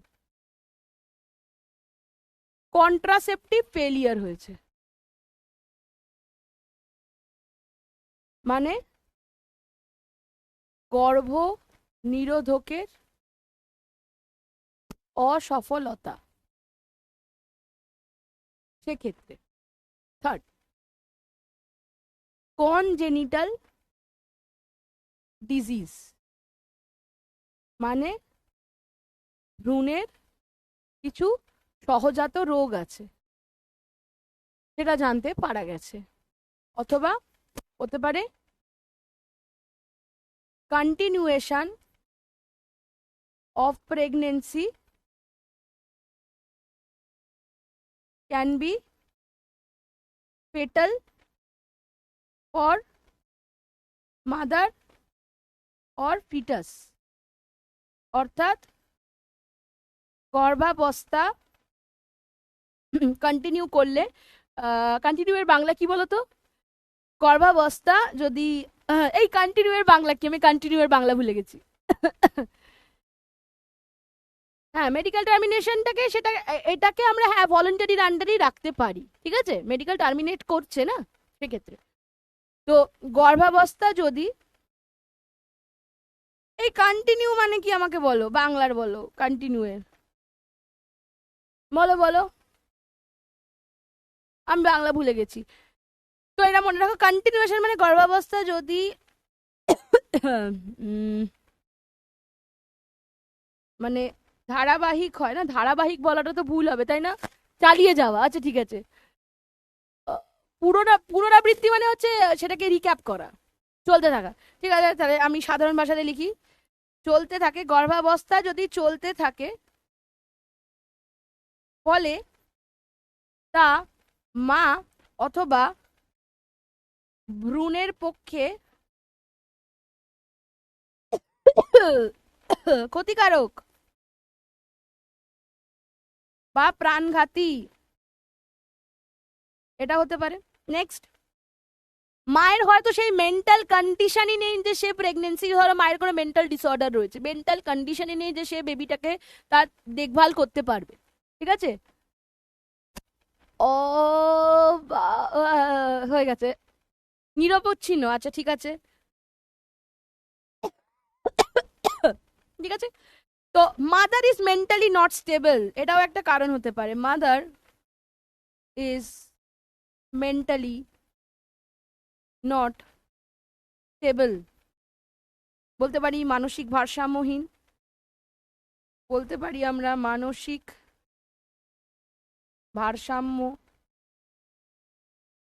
মা, এরকমও হতে পারে। তো এই সমস্ত সিচুয়েশন যদি হয় সেক্ষেত্রে কি করা যেতে পারে, ইন্ডিয়ান গভর্নমেন্ট বলেছে যে ঠিক আছে এটাকে আইনসম্মতভাবে এই সমস্ত ক্ষেত্রে করা যেতে পারে। এরপরে এই এমটিপির ক্ষেত্রে 2017-তে একটা এমটিপি অ্যামেন্ডমেন্ট অ্যাক্ট আসে। এটা কি? এটা এনসিআর, এটাও এনসিআরটিরই ডেটা, এটা আমি বলে দিচ্ছি, এটা লেখা আছে, পরপর বলে দেব, অসুবিধা নেই। তো এটা কোন টাইমে করা যেতে পারে? তো it is safe up to 12 weeks, মানে 12 সপ্তাহ পর্যন্ত এটা safe, but can be done till 20 weeks.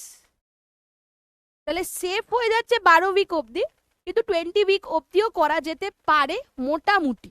ঠিক আছে, ডাউট বক্সটা দেখবো, দেখছি। ম্যাম, হ্যান্ডসাম ছেলে আর সুন্দরী মেয়ে হওয়ার পেছনে সায়েন্স কি জানার খুব ইচ্ছে ছিল।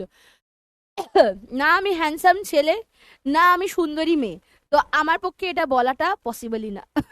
তো যে যেরকম সে সেরকম ভাবেই সুন্দর, প্রত্যেকেই সুন্দর, কেউ খারাপ না, প্রত্যেকেই সুন্দর, প্রত্যেকের মধ্যে ভালো গুণ খারাপ গুণ মিলিয়েই মানুষ হয়। তো আলাদা করে কেউ হ্যান্ডসাম বা সুন্দরী কেউ হয় না। এমটিপি কি ভলেন্টারি? হ্যাঁ বলতে পারি, এমটিপি মানে মেডিকেল টার্মিনেশন, মানে এটা ভলেন্টারি বলা যেতে পারে। যখন এটা ইনভলেন্টারি হচ্ছে তখন সেটাকে আমরা মিসক্যারেজের মধ্যে রাখতে পারি। ঠিক আছে, ওকে। আচ্ছা, এক্সএসওয়াইটা একবার এতে একবার বলে দেবো। এক্সএক্সওয়াই মানে হচ্ছে ক্লায়েন্ট ফিল্টার সিনড্রোম, এটা তোমাদের বটানিতে পড়ানো হবে, এটা তোমরা বটানিতে পড়বে, ক্লায়েন্ট ফিল্টার সিনড্রোম। হুম, এটা হচ্ছে দুটো এক্স একটা ওয়াই। এটাখানে কি হয়, এখানে এর ক্ষেত্রে মেনলি ট্রান্সজেন্ডার হয়ে যায় না, দুটো এক্স আছে একটা ওয়াইও আছে। ঠিক আছে, এটা তোমরা অ্যাকচুয়ালি বটানিতে পড়বে। স্যার তোমাদের যখন প্রিন্সিপাল অফ ইনহেরিটেন্স পড়াবেন তখন তোমাদের এটা বলে দেবেন। ঠিক আছে,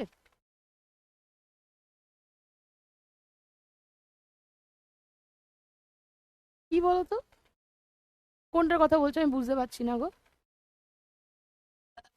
অ্যামনিওসেন্টেসিসের ফলে যদি কোনো রোগ ধরা পড়ে কি অ্যাবর্শন করা হয়? হ্যাঁ করা হয়, হ্যাঁ করা হয়। ওই তো 20 উইকস অব্দি, ওই জন্য তো টাইমটা ধরা আছে, আর ওটা তো 14 থেকে 16 উইকসে হচ্ছে না।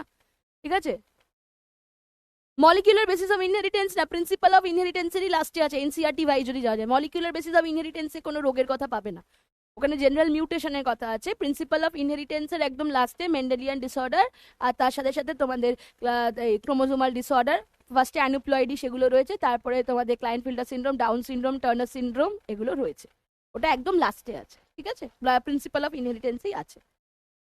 অ্যাবর্শন কিভাবে হয় সেটা বোঝাচ্ছি, কিভাবে করা হয় সেটা বোঝাচ্ছি। কেফ প্যালেট কিসের জন্য হয় ম্যাম?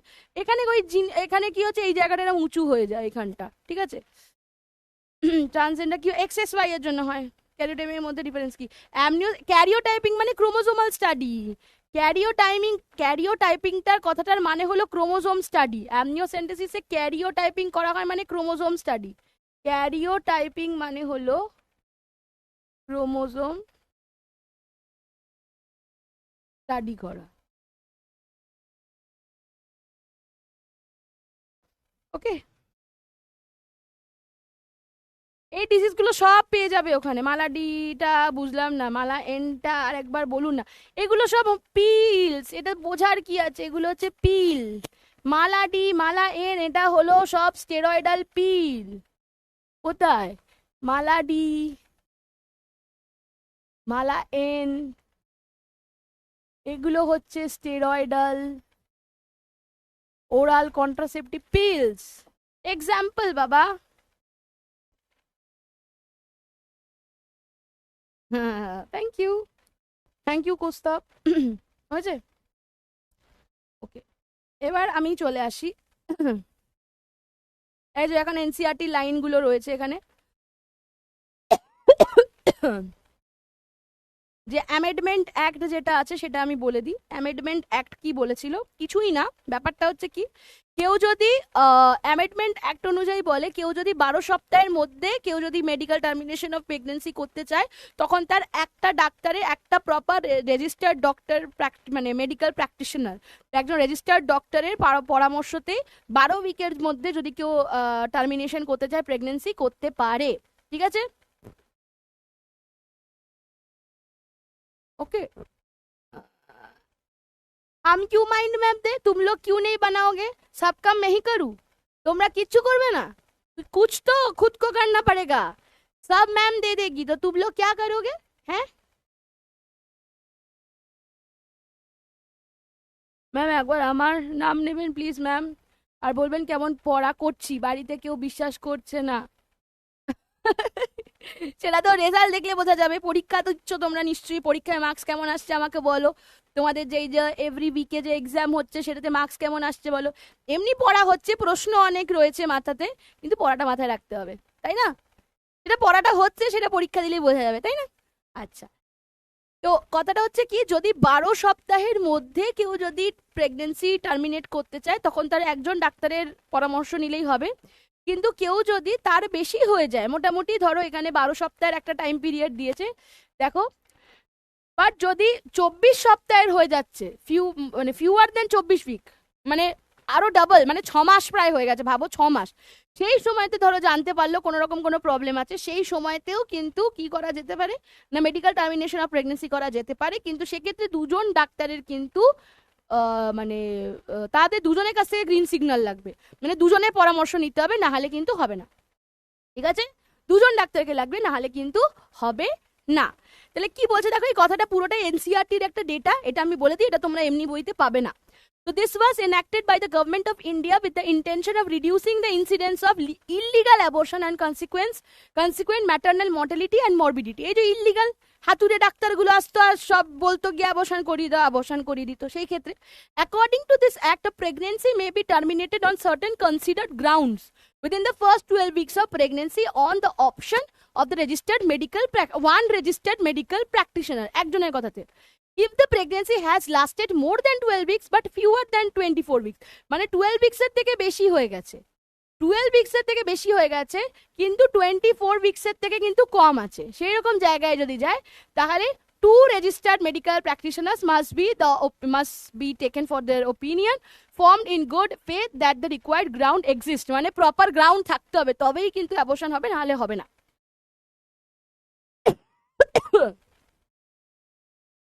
হ্যাঁ, ফিমেল ফিটিসাইডের জন্য হচ্ছে, তারপর ধরো কেউ আনওয়ান্টেড প্রেগনেন্সি, কেউ প্রেগনেন্ট নিতে চায় না, ধরো ম্যারিড কাপল না, এরকমও হতে পারে, আনম্যারিড তাদের ক্ষেত্রে হতে পারে। ঠিক আছে, the continuation of pregnancy would involve a risk of the life of the pregnant woman or of a grave injury, physical or mental, or there is a substantial risk that the child were born if would suffer from such physical or mental abnormality as to be seriously handicapped। অনেক সময় কি হয়, কেউ ধরো abortion করতে গেল, abortion হলো না, যখন টাইমটা পেরিয়ে গেছে, তখন কি হতে পারে, যে বেবিটা আছে সেই বেবির বিভিন্ন রকম সমস্যা হতে পারে, mental problem, physical problem, abnormal বেবিও হতে পারে, সেটাই এখানে বলা আছে। কিন্তু এটার থেকে তোমাদের বোর্ডে প্রশ্ন আসবে না। নেক্সট তোমাদের প্রশ্ন আসতে পারে যে কেন কেউ টার্মিনেশন অফ মানে কিভাবে টার্মিনেশন অফ প্রেগনেন্সি করা যেতে পারে, এরকম প্রশ্ন আসছে। একটু আগে জিজ্ঞাসা করছিল অ্যাবর্শন কিভাবে হয়, তো একদম শুরুর দিকে, তো মোটামুটি যেটা 12 উইক্সের মধ্যে হয়, মোটামুটি যেটা 12 উইক্সের মধ্যে হয়, সেক্ষেত্রে পিলস কাজ করতে পারে। পিলস কি পিলস, RU486 আর মিফপ্রিস্টন। তো মিফপ্রিস্টন শুধু না, এর সাথে মিসোপ্রোস্টলও নেওয়া হয়। মিসোপ্রোস্টল মানে হলো, এটা হচ্ছে প্রোস্টাগ্ল্যান্ডিন থাকে, কি হয়েছে ভগবান, প্রোস্টাগ্ল্যান্ডিন থাকে, এই দুটো মেডিসিন দেওয়া হয়। এটা হচ্ছে প্রোজেস্টেরন ইনহিবিটর, প্রোজেস্টেরন ইনহিবিটর যেই দিয়ে দেবে, সাথে সাথে প্রোজেস্টেরন আর প্রেগনেন্সিটাকে মেনটেন করতে পারবে না, কারণ প্রোজেস্টেরন ইনহিবিটর হয়ে যাওয়া মানে কি, প্রোজেস্টেরন আর কাজ করতে পারছে না, তাহলে প্রোজেস্টেরন কাজ করবে না, প্রেগনেন্সি মেনটেন হবে না, সাথে সাথে কি হয়ে যাবে, অ্যাবর্শন হয়ে যাবে। সেক্ষেত্রে একদম যদি শুরুর দিকে কেউ যদি জানতে পারে প্রেগনেন্ট হয়েছে, ইন দ্যাট কেস এই মেডিসিনটা নিতে পারে, মিফপ্রিস্টন, আর তার সাথে মিসোপ্রোস্টলও নেওয়া হয়, প্রোস্টাগ্ল্যান্ডিনও নেওয়া হয়, কারণ পুরো ইউটেরাসটার কন্ট্রাকশন হয়। আমরা পার্টুরিশনে পড়েছিলাম না যে প্রোস্টাগ্ল্যান্ডিন হেল্প করে ইউটেরাইন কন্ট্রাকশনটাতে, তো সেটা হবে, প্রচুর পেন হবে এবং বেবিটা বেরিয়ে যাবে থ্রু ব্লাড। কারণ প্রোজেস্টেরন ইনহিবিটর মানে প্রোজেস্টেরন আর বসবে না, প্রোজেস্টেরন বসবে না মানে কর্পাস লুটিয়াম নষ্ট হয়ে যাবে, কর্পাস লুটিয়াম নষ্ট হয়ে যাবে মানে সাথে সাথে এন্ডোমেট্রিয়াম ভেঙে পড়বে। ঠিক আছে, হ্যাঁ হ্যাঁ, বোর্ডে কমন পেয়ে যাবে, এনসিআরটি ফলো করলে হয়ে যাবে। ঠিক আছে, আচ্ছা। Next, surgical scraping. Surgical scraping মানে যখন টাইমটা একটু বেশি হয়ে যাচ্ছে ধরো, সেক্ষেত্রে একদম লেয়ারটাকে জাস্ট স্ক্র্যাপ করে বার করে আনেন ডক্টর, কোনো তোমার এরকম স্ক্যালপেল বা কিছু দিয়ে যে জায়গাটা পুরো লেয়ারটাকে ছেঁচে বার করে আনে, সেটাকে বলা হয় সার্জিক্যাল স্ক্র্যাপিং। ঠিক আছে, ওকে। তারপরে কি আছে, saline infusion, foetus dries off and die. Saline দিয়ে দেওয়া হয়, স্যালাইন ইনজেক্ট করে দেওয়া হয়, যার ফলে কি হয়ে যায়, ফিটাসের বডি থেকে কি হতে থাকে, জলটা বাইরে বেরিয়ে যাবে, স্যালাইন দেওয়া হয়েছে, ফিটাসের যে অ্যামনিওটিক ফ্লুইডটা আছে ওখান থেকে কি হতে থাকবে, জলটা বেরোতে থাকবে অসমোসিসের জন্য। যেই জলটা বেরিয়ে যাবে সাথে সাথে ফিটাসটা ড্রাই অফ হয়ে যাবে, ফিটাসটা মারা যাবে, এটাও করা যেতে পারে। অথবা ভ্যাকিউম অ্যাসপিরেশন, ভ্যাকিউম দিয়ে সেটাকে বার করে টেনে বার করে আনা যেতে পারে। তাহলে এই প্রসেসে কিন্তু হতে পারে, এই প্রসেসে কি হতে পারে। এই এখানে বিজিএমআই গেম ফেম নিয়ে গল্প হচ্ছে, কি হয়েছে দেবপ্রিয়? হ্যাঁ, ক্লাসে পড়ার থেকে অন্যান্য জিনিসে মন কেন? আমি এখন কি পড়াচ্ছি আর তুমি কোন জায়গায় আছো দেখো। তোমাদের হেন ডাউট নেই যে আমি কিন্তু এখানে ক্যাটার করছি না, প্রচুর বিভিন্ন ধরনের ডাউট আসছে, সেই সব কিছু কিন্তু আমি ডিসকাশন করছি, তারপরে এখানে গল্প নিয়ে কেন? আবার আবার উত্তর দিচ্ছে ইয়েস, মাথার ওপর দিয়ে যাচ্ছে। কি মাথার ওপর দিয়ে যাচ্ছে, কি মাথার ওপর দিয়ে যাচ্ছে বলো? এগুলো তো মাথার ভিতর দিয়ে যাওয়া উচিত। কেন মাথার ওপর দিয়ে যাচ্ছে কুনাল? তুমি কি বুঝতে পারছো না বলো, কি বুঝতে পারছো না বলো যেটা মাথার ওপর দিয়ে যাচ্ছে? বুঝতেই পারি না। এখানে ইচ অ্যান্ড এভরিথিং তোমরা যতটা না বইতে জানো তার থেকে বেশি ভালোভাবে বোঝাচ্ছি। ফার্স্ট একটা এমন প্রসেস পড়ালাম, আগে তো কালকের দিনের কিছুটা রিক্যাপ করলাম, তারপরে আমি অ্যামনিওসেন্টেসিস পড়ালাম, যেটা হলো একটা এমন প্রসেস যেটা দিয়ে প্রি নেটাল ডায়াগনোসিস করা যায়, অর্থাৎ জন্মের আগে ভ্রূণের মধ্যে যদি কোনো জেনেটিক বা যদি ক্রোমোজোম জনিত কোনো রোগ থাকে সেটা জানতে পারা যায়। তাই জন্য তার অ্যামনিওটিক তরলের কোষগুলোকে বার করে আনা হচ্ছে, নিয়ে তার ক্রোমোজোমে স্টাডি করা হচ্ছে, করে দেখা যাচ্ছে তার কোনো রোগ আছে কিনা। কিছু রোগ আছে যেগুলো ক্রোমোজোমাল স্টাডির মধ্যে পড়ে না, হার্ট ডিজিজের মধ্যে পড়ে, সেগুলো কিন্তু আমরা দেখতে পারবো না অ্যামনিওসেন্টেসিস দিয়ে। তারপরে আমরা জানলাম যে কিভাবে হচ্ছে অ্যাবর্শন বা এমটিপি, মেডিকেল টার্মিনেশন প্রেগনেন্সি, যখন কেউ জোর করে ইনডিউস করছে, জোর করে একটা ফিটাসের পুরো ডেভেলপমেন্ট হওয়ার আগে তাকে বার করে আনছে, তখন সেটাকে আমরা কি বলতে পারি, তখন সেটাকে আমরা মেডিকেল টার্মিনেশন অফ প্রেগনেন্সি বলতে পারি। সেটা কিভাবে করতে পারে, সেটা এবার 12 সপ্তাহের মধ্যে করাটা সেফার, তার থেকে বেশি সময় হয়ে গেলে সেটা রিস্কিয়ার হয়ে যায়। এটার জন্য গভর্নমেন্ট 1971 এই প্রসেসটাকে, ইন্ডিয়ার গভর্নমেন্ট এটাকে লিগালাইজ করেছিল, বিভিন্ন গ্রাউন্ডে লিগালাইজ করেছিল। নয় মায়ের এবং ফিটাসের কোনো রকম রোগ আছে, কন্টিনিউ করলে মা বা ফিটাসকে ওটা মারা যেতে পারে, রেপ ভিকটিম আছে, সেক্সুয়াল অ্যাসল্ট হয়েছে, আনওয়ান্টেড প্রেগনেন্সি মানে কন্ট্রাসেপটিভ ফেলিয়ার হয়েছে, অথবা মায়ের মেন্টাল স্টেট নিয়ে যে প্রেগনেন্সিটিকে কন্টিনিউ করতে পারবে, সেই সমস্ত ক্ষেত্রে কি করা যেতে পারে, এমটিপি করা যেতে পারে। যদি 12 সপ্তাহের মধ্যে হয় তাহলে একজন ডাক্তারের কথাতেই হয়ে যাবে, যদি 12 সপ্তাহের বেশি 24 সপ্তাহের কমে হয় তাহলে দুজন ডাক্তারের কথাতেই হতে পারে। তারপরে আমরা জানলাম কি এমটিপি যখন হচ্ছে সেটা কি কিভাবে হতে পারে। একদম শুরুর দিকে হলে RU486 আর তার সাথে সাথে মিফপ্রিস্টন অ্যান্ড মিসোপ্রোস্টল এই ড্রাগটা দিয়ে 12 সপ্তাহের মধ্যে হলে কি মেডিকেল টার্মিনেশন অফ প্রেগনেন্সি করা যেতে পারে। এছাড়া কি হতে পারে, টাইম যেই বেড়ে গেছে, খুব নিষ্ঠুর নিষ্ঠুর প্রসেসেস রয়েছে, সার্জিক্যাল স্ক্র্যাপিংটা এর মধ্যে সব থেকে নিষ্ঠুর, কারণ পুরো একদম জরায়ুর ওই লেয়ারটাকেই পুরো ছেঁচে বার করে আনা হচ্ছে। তারপর স্যালাইন ইনফিউশন, স্যালাইন দিয়ে দেওয়া হচ্ছে, ফিটাসটা ড্রাই হয়ে যাচ্ছে তার বডির থেকে, তারপর সে মারা যাচ্ছে। দেন ভ্যাকিউম অ্যাসপিরেশন, ভ্যাকিউম দিয়ে তাকে বার করে আনা হচ্ছে। এই সমস্ত জিনিসপত্রর মাধ্যমে মানে এই প্রসেসটা করা যায়। It's it is a zoology class, not a free fire. কে বুঝবে বলো? একবার এমার্জেন্সি কন্ট্রাসেপটিভটা বলে দিই। এমার্জেন্সি কন্ট্রাসেপটিভ ওটাও কিন্তু 72 আওয়ার্সের মধ্যে নেওয়া হয়। এমার্জেন্সি কন্ট্রাসেপটিভ মানে এটা হচ্ছে কন্ট্রাসেপটিভ মেথড আনপ্রোটেক্টেড সেক্সুয়াল ইন্টারকোর্সের মানে 72 আওয়ার্সের মধ্যে নেওয়া হয়। এমার্জেন্সি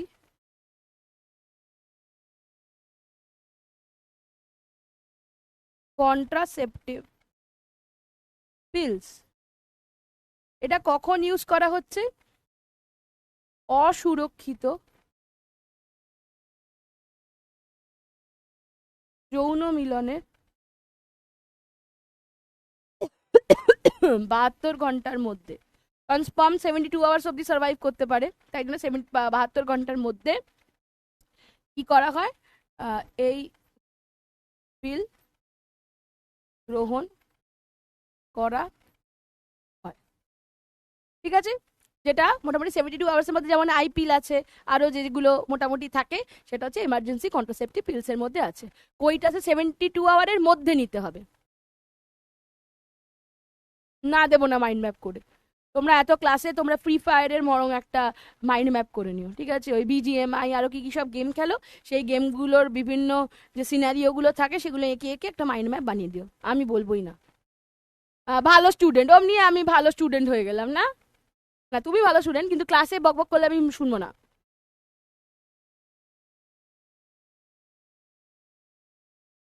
ওকে, নেক্সট চলে আসছি হচ্ছে ইনফার্টিলিটি বা বন্ধ্যাত্ব। এটা হচ্ছে আগেরগুলো ছিল হচ্ছে বাচ্চা যাতে না হয় তার প্রসেস, আর ছিল বাচ্চা হলে তার ডিজিজ যাতে না হয় তার প্রসেস। এবার হচ্ছে একটা খুব দুঃখের কাহিনী, ইনফার্টিলিটি আজকালকার দিনে বেশ বড় সড়ো একটা প্রবলেম, কারণ আজকালকার দিনে যে ধরনের লাইফস্টাইল হয়েছে তাতে ইনফার্টিলিটি প্রচুর পরিমাণে দেখা যায়। ইনফার্টিলিটি মানে কি, যে ধরো একটা কাপল বিয়ে করেছে, এবার ধরো তারা লাস্ট 2-3 মাস ধরে চেষ্টা করছে যে তারা কনসিভ করবে বা প্রেগনেন্সি নেবে, কিন্তু তাদের বেবি হচ্ছে না, 2-3 মাস ট্রাই করেছে। তারা চলে গেল ইনফার্টিলিটি সেন্টারে, গিয়ে বললো যে আমরা 2-3 মাস ধরে ট্রাই করছি যে আমাদের বেবি হোক, কিন্তু হচ্ছে না। ডাক্তার বলবে ঠিক আছে বাড়ি যাও, কোনো অসুবিধা নেই। কিন্তু এরকমই যদি একটা কাপল থাকে যার ধরো 35-36 ইয়ার্সে বিয়ে হয়েছে কি 40 ইয়ার্সে বিয়ে হয়েছে, তারাও সেম কথাটা বলতে গেল, তখন বলবে না, তাহলে তোমাদের টেস্ট করতে হবে। আবার একটা কাপল গেল যারা বললো যে আমরা 2 বছরের বেশি ধরে আমরা চেষ্টা করছি টু গেট প্রেগনেন্ট, বাট হচ্ছে না, তখনও তাদের টেস্টিং শুরু হবে এবং তাদের ট্রিটমেন্ট শুরু হবে। কেন? কারণ ইনফার্টিলিটি তখনই আমরা বলবো যখন কোনো কাপল 2 বছর ধরে আনপ্রোটেক্টেড সেক্সুয়াল কোহ্যাবিটেশনে রয়েছে, 2 বছর ধরে কন্টিনিউয়াসলি তারা আনপ্রোটেক্টেড সেক্সুয়াল কোহ্যাবিটেশনে রয়েছে, মানে 2 বছর ধরে তারা অসুরক্ষিত যৌন মিলনে লিপ্ত হয়েছে, কিন্তু তারপরেও তারা প্রেগনেন্ট হচ্ছে না, গর্ভাবস্থা আসছে না, তখন তাদেরকে আমরা ইনফার্টাইল বলতে পারবো। ঠিক আছে, ইনফার্টিলিটির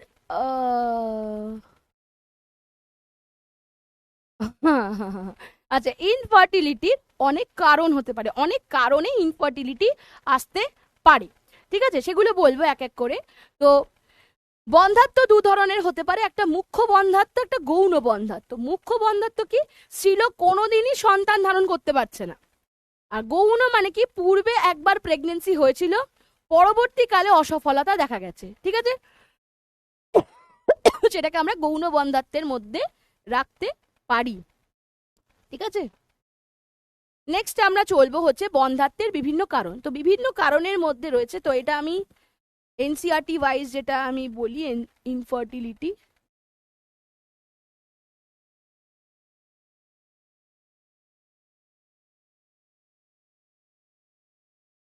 couple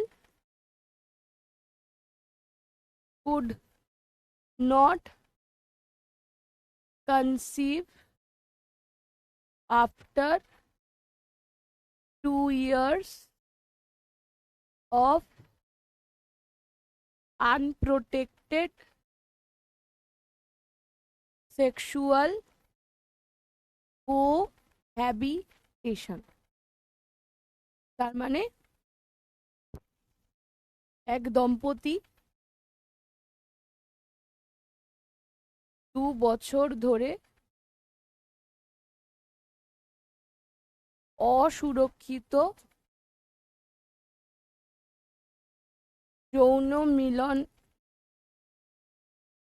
যৌন মিলন দ্বারাও গর্ভ সঞ্চার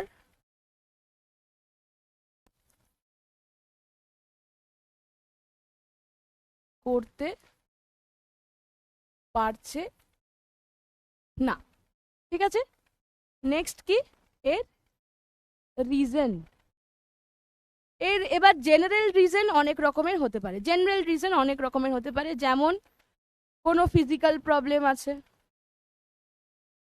যেমন কোনো খুব স্ট্রেসফুল লাইফ, ধরো ফিজিক্যাল প্রবলেম আছে, বা কি না বলে ইমিউনোলজিক্যাল প্রবলেম আছে,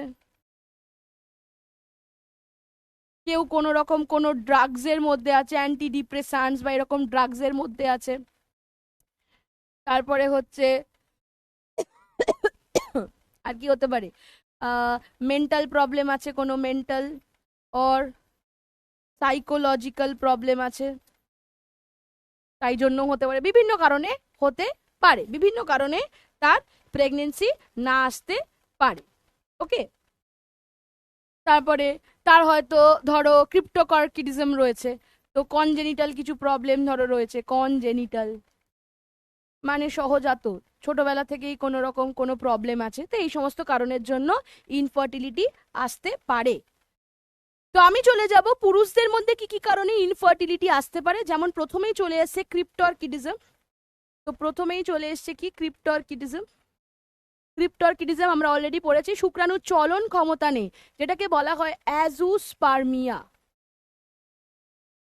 তো আমরা জানি যে মোটামুটি 200 to 300 মিলিয়ন স্পার্ম রিলিজ হয়, তার মধ্যে 60% স্পার্ম থাকে যেগুলো প্রপার শেপ আর সাইজের হয়, প্রপার শেপ অ্যান্ড সাইজের হয়।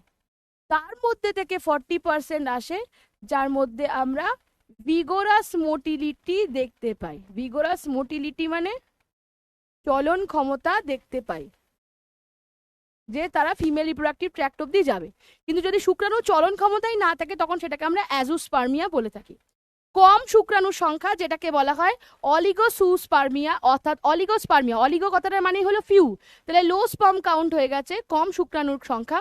প্রস্টেট বা সেমিনাল ভেসিকেলে কোনো রকম সংক্রমণ হয়েছে, শুক্রাশয় থলির মধ্যে বর্ধিত শিরা হয়ে গেছে, বা শুক্রাণুর গুণমানকে প্রভাবিত করতে পারে।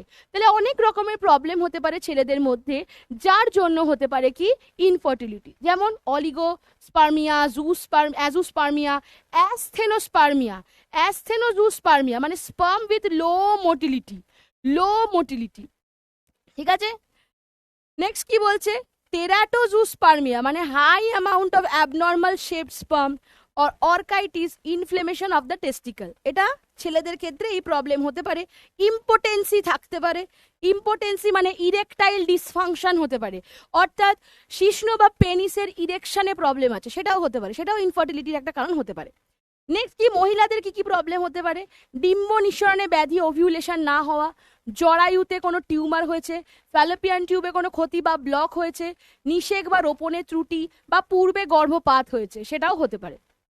যেমন অলিগো ওভিউলেশন, ইররেগুলার আর ইনফ্রিকুয়েন্ট পিরিয়ডস, অ্যানওভিউলেশন মানে ওভামি নেই, ব্লকড ফ্যালোপিয়ান টিউব মানে ওখানে কোনো ব্লক হয়ে গেছে, হাইড্রোস্যালপিংস ফ্লুইড ব্লকেজ হয়েছে, আর পিসিওডি, এটা তো আজকালকার মেয়েদের মধ্যে একটা বিশাল প্রবলেম, যে হরমোনাল ইমব্যালেন্স হয়ে যাওয়া। তো হরমোনাল ইমব্যালেন্স হয়ে যাওয়া, তার জন্য ইররেগুলার পিরিয়ডস, তার জন্য বোঝাই যায় না যে ওভিউলেশনটা অ্যাকচুয়ালি হচ্ছে কবে, যার জন্য প্রেগনেন্সিতে প্রবলেম হতে পারে। ঠিক আছে, ভিগোরাস মোটিলিটি মিন্স বাকি স্পার্মের থেকে হ্যাঁ বেশি মোটিলিটি আগে পৌঁছাতে পারবে, বেশি মোটিলিটি। ঠিক আছে,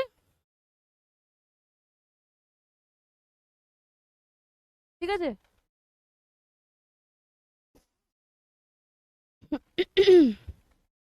ওকে, এবার দেখি তোমাদের আর কি কি ডাউট এসছে নতুন নতুন। সারোগেট মাদার কাদের বলে, এটা আমি নেক্সট ক্লাসে করাবো। নেক্সট ক্লাসে যখন আইভিএফ করাবো, মানে ধরো একজন মহিলা আছে, সে ধরো তার সে এক মহিলা আছে, সে ওভাম তৈরি করতে পারে, বাট তার ইউটেরাসটা এত স্ট্রং না যে সে বেবি ক্যারি করতে পারবে। তো অন্য একটা মহিলার ইউটেরাস ভাড়া নেওয়া হয় অ্যাকচুয়ালি, তো অন্য একটি মহিলার মধ্যে ফার্টিলাইজেশন করে আইভিএফ করে সেই মহিলার মধ্যে পাঠিয়ে দিয়ে তাকে বলা হয় কি ধাত্রী মা বা সারোগেট মাদার, মানে তার ইউটেরাসে ফিটাসটা, তার ইউটেরাসে জাইগোটটাকে ট্রান্সফার করে দেওয়া হয়, জাইগোটটা ল্যাবে বানানো হয়, নিয়ে তার বডিতে পাঠিয়ে দেওয়া হয়, তার বডিতে ডেভেলপমেন্ট হয়, ওই পার্ট্রিবিউশন হয়, তারপর বেবিটা নিয়ে নেওয়া হয়। এটা অনেকে টাকার জন্য করে থাকে, সারোগেসি করে থাকে। ঠিক আছে, তো সারোগেট মাদার আমরা, সারোগেট মাদার বা যেটাকে বলা হয় ধাত্রী মা, ধাত্রী মা, এটা আমরা নেক্সট ক্লাসে এমনিও করব। নেক্সট ক্লাসে ইনফার্টিলিটি ট্রিটমেন্ট কিভাবে হয় সেটা নিয়ে ডিসকাশন করবো, ওটা করলেই চ্যাপ্টার শেষ। তো নেক্সট ক্লাসে আমাদের চ্যাপ্টার শেষ হয়ে যাবে। লাস্ট ডেতে মানে পরের সপ্তাহে থার্সডেতে আমি গোটা চ্যাপ্টারের একটা কুইক রিভিশন করে কোয়েশ্চেন আনসার সলভ করাবো, ঠিক আছে? ভ্যাকিউম দিয়ে বার করে আনা হয়। অবশ্যই অ্যাবর্শন করলে মেয়েদের প্রচুর কষ্ট হয়, সেটা মেডিসিনাল হোক, মেডিসিন দিয়েও যদি হয় প্রচুর পরিমাণে পিরিয়ডস হবে, এবং যদি অপারেশনও করতে হয় প্রচুর পেন হয়। অবশ্যই মেয়েদের অনেক অনেক কষ্ট সহ্য করতে হয়।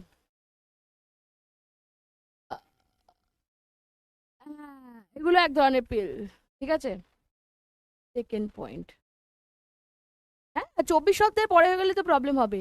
সার্জিক্যাল স্ক্র্যাপিং, সার্জিক্যাল স্ক্র্যাপিং মানে ইউটেরাসের লেয়ার ইমপ্লান্টেশন হয়েছে, সেখান থেকে এরকম লেয়ারটাকে ছেঁচে বার করে স্ক্যালপেল দিয়ে সেটাকে এরকম করে কেটে বার করে আনা হচ্ছে, সেটা হচ্ছে সার্জিক্যাল স্ক্র্যাপিং, ঠিক আছে? 24 উইকস পরে করলে প্রবলেম, অবশ্যই প্রবলেম হবে বাবা, কারণ ওটা তো আলটিমেটলি মানে স্ট্রং কানেকশন হয়ে যাচ্ছে, প্লাসেন্টা তৈরি হয়ে যাচ্ছে, অবশ্যই হবে।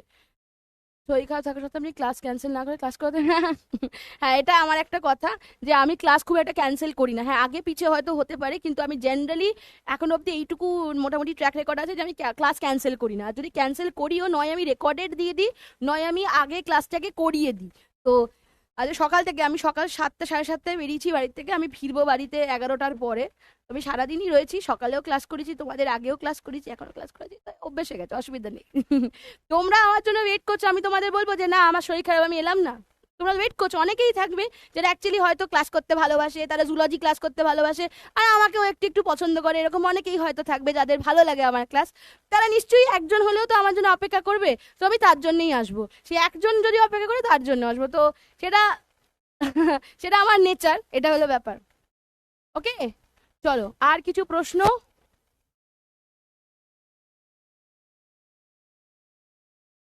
ম্যাম পড়াশোনাতে মন বসছে না তো, কোথায় বসছে?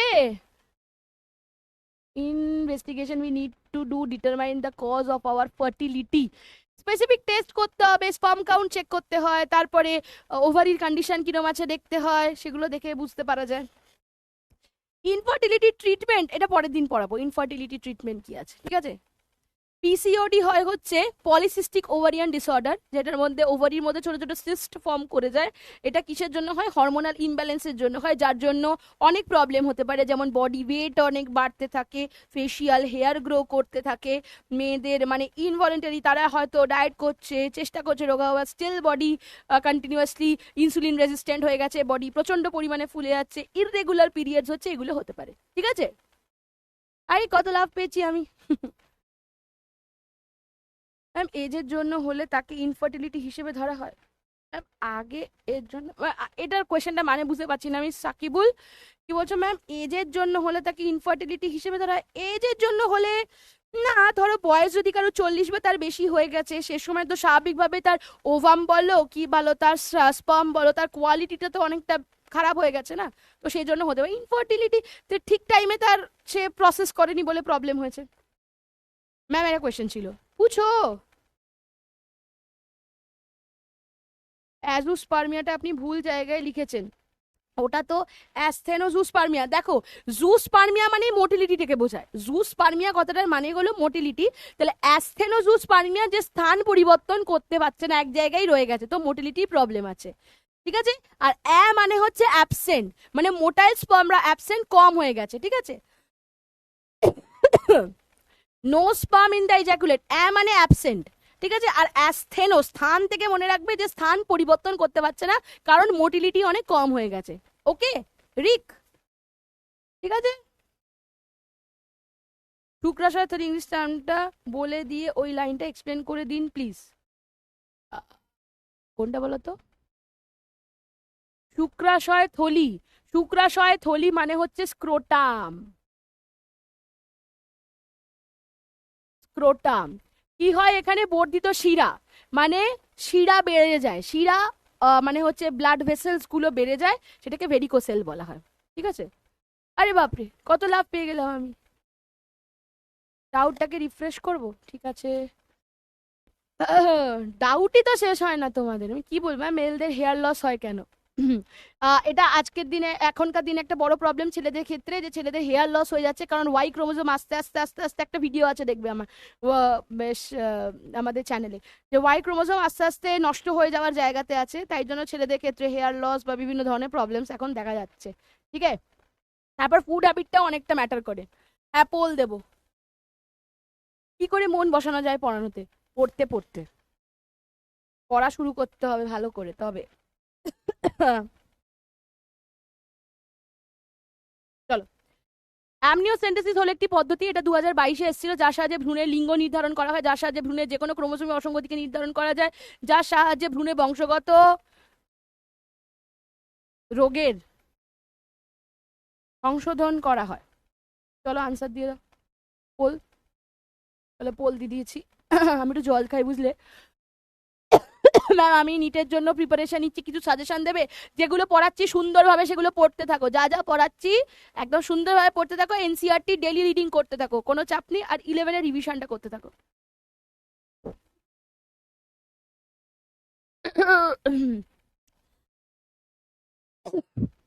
বাবারে।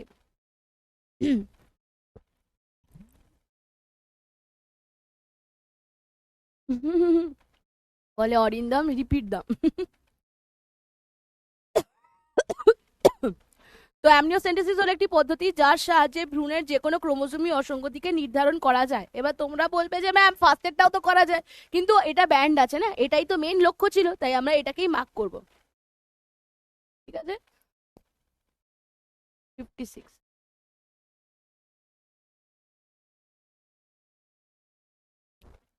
নোবডি, সূর্যা, শুভজিৎ, অর্পণ, সাদিয়া, অঙ্কিতা, কোয়েল, রাকেশ, দীপ আর পৌলমী।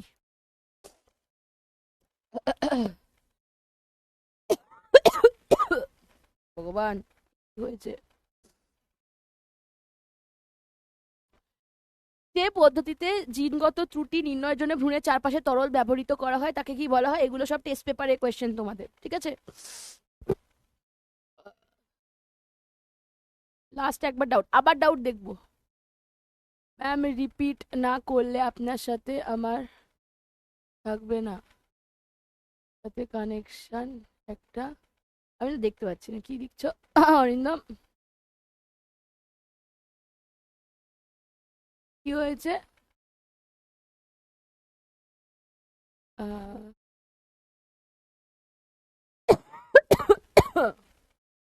না না, কোনো অসুবিধা নেই, রিপিট করা দরকার নেই, এবছরই পাবে, কেন পাবে না? শুধু 11টা রিভিশন করা স্টার্ট করতে হবে, অ্যামনিও সেন্টেন্সেস হয়ে যাবে আনসার, এটা খুব স্বাভাবিকভাবে। একটু 11-এ রিভিশন করো, যারা এবছর ভাবছো আহ, আহ, যারা এবছর ভাবছো বলে নেটাল এন্ডোস্কোপি, তাদের আমি বলছি, যারা এবছর নিট দেবে ভাবছো, দেখতে পেয়েছো তো 2025-এর প্রশ্নটা কেমন এসছে, তো তোমরা কিন্তু অবশ্যই চেষ্টা করো যাতে এখন থেকে 11-এর রিভিশনটা দিতে শুরু করো। আর বোর্ডসের ক্ষেত্রে তোমাদের তো ফার্স্ট সেমিস্টার এমনিও এমসিকিউ বেসড, তো তোমাদের 12টা এমনি রেডি হয়ে যাচ্ছে, ঠিক আছে? সেপ্টেম্বর অবধি তোমাদের 12-এর ফার্স্ট পার্টটা রেডি হয়ে যাবে। জুলজির ক্ষেত্রে আমি বলছি 3টে চ্যাপ্টার, আর পরে আরো 3টে চ্যাপ্টার আছে। ওই 3টে চ্যাপ্টারে একটু লং কোয়েশ্চেন্সগুলো সাথে সাথে শর্ট কোয়েশ্চেনও করবে, আমি শর্ট কোয়েশ্চেনও করাবো, এবং 11টা রিভিশন করতে হবে, এটাই হলো ব্যাপার। আপনাকে সোশ্যাল মিডিয়াতে দেখলে হ্যাঁ, আমাকে দেখলে, হ্যাঁ, তা আমি আছি তো, তো দেখতে পাবে। হাম তো হ্যাঁ।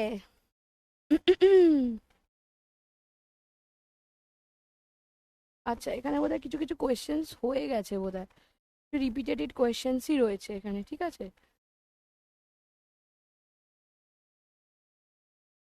বাহ, এখানে কিছু কোয়েশ্চেন এক জায়গা থেকে আরেক জায়গায় চলে এসেছে। আচ্ছা, টিউবেক্টমির উদ্দেশ্য কি? যৌন সংসর্গ, প্রতিক্রিয়া, ডিম্ব উৎপাদন, স্থায়ী বন্ধাত্মকরণ, নাকি ভ্রূণের পরিণতি লাভ? এই কোয়েশ্চেনটার আনসার দাও। টিউবেক্টমির উদ্দেশ্য কি?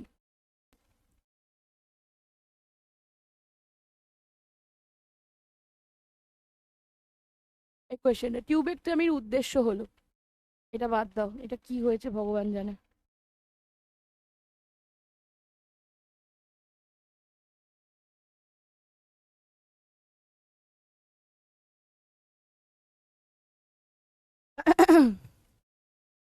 রিপিট না করলে কানেকশন থাকবে না না না, এরকম কোনো কথা নেই। কানেকশন সব সময় থাকবে। কানেকশন এখনো যারা ব্যাচে হয়ে গেছে পড়া তাদের সাথেই রয়েছে, তোমাদের সাথে কেন থাকবে না? আবার ডাউট দেখছি। তো টিউবেক্টমের উদ্দেশ্য কি? এটা স্থায়ী বন্ধ্যাত্বকরণ করবে, করবে স্থায়ী বন্ধ্যাত্বকরণ। 82% এই কোয়েশ্চেনটাতে হয়েছে না, 82%.26। আমি ডাউট দেখছি, দাঁড়াও। স্যাড বয়, সূর্যা, জুই, পাপড়ি, নবডি, মোহাম্মদ মিরাজ, রাকেশ, কোয়েল, সুহানা, স্বদেশ। এটা গর্ভনিরোধক বড়ি যেভাবে জন্ম নিয়ন্ত্রণে সাহায্য করে, ডিম্বাণুকে বিনষ্ট করে ডিম্ব নিঃসরণ প্রতিহত করে, শুক্রাণুকে বিনষ্ট করে শুক্রাণু ডিম্বাণুর মধ্যে ব্যবধান সৃষ্টি করে। ঠিক আছে, চলো আনসারটা দাও। আমি ততক্ষণ আবার ডাউটটা দেখি, কি ডাউট পাঠিয়েছে শুভজিৎ। পোল আসছে না ঠিক করে। হেয়ার লস আটকানোর উপায় ম্যাম। আমি কি ডাক্তার নাকি, ডার্মাটোলজিস্ট নাকি আমি যে আমি বলবো হেয়ার লস আটকানোর উপায় কি? সবার আগে নিজেদের খাওয়া দাওয়া ঠিক করো। খাওয়া দাওয়া ঠিক করতে হবে, কারণ লিভার যদি ঠিকঠাক কাজ করে তবে স্কিন ঠিকঠাক থাকবে, তবে হেয়ার ঠিকঠাক থাকবে। তো এটা হলো ব্যাপার। হাম তুমকো क्या হেয়ার স্পেশালিস্ট দিখতে হে। আমি একটা কথা বলে রাগ করবে না তো? হ্যাঁ, এটা এটা সব থেকে বড় ঢপ। চৌমজি ইতনা ঢপ নেই দেতে ক্লাস মে। ঠিক আছে, চলো হয়ে গেছে। গর্ভনিরোধক বড়ি জন্ম নিয়ন্ত্রণ করে কি করে? ডিম্ব নিঃসরণ প্রতিহত করে। এটা আগের দিনের ক্লাসেও ছিল, তাই না? আমরা জানি তো। আনসার কি হয়ে যাবে? এটা আনসার হয়ে যাবে বি। আরে পোল তো হয়ে গেছে বাবা, স্টপ। আরে চলো, 45.04%।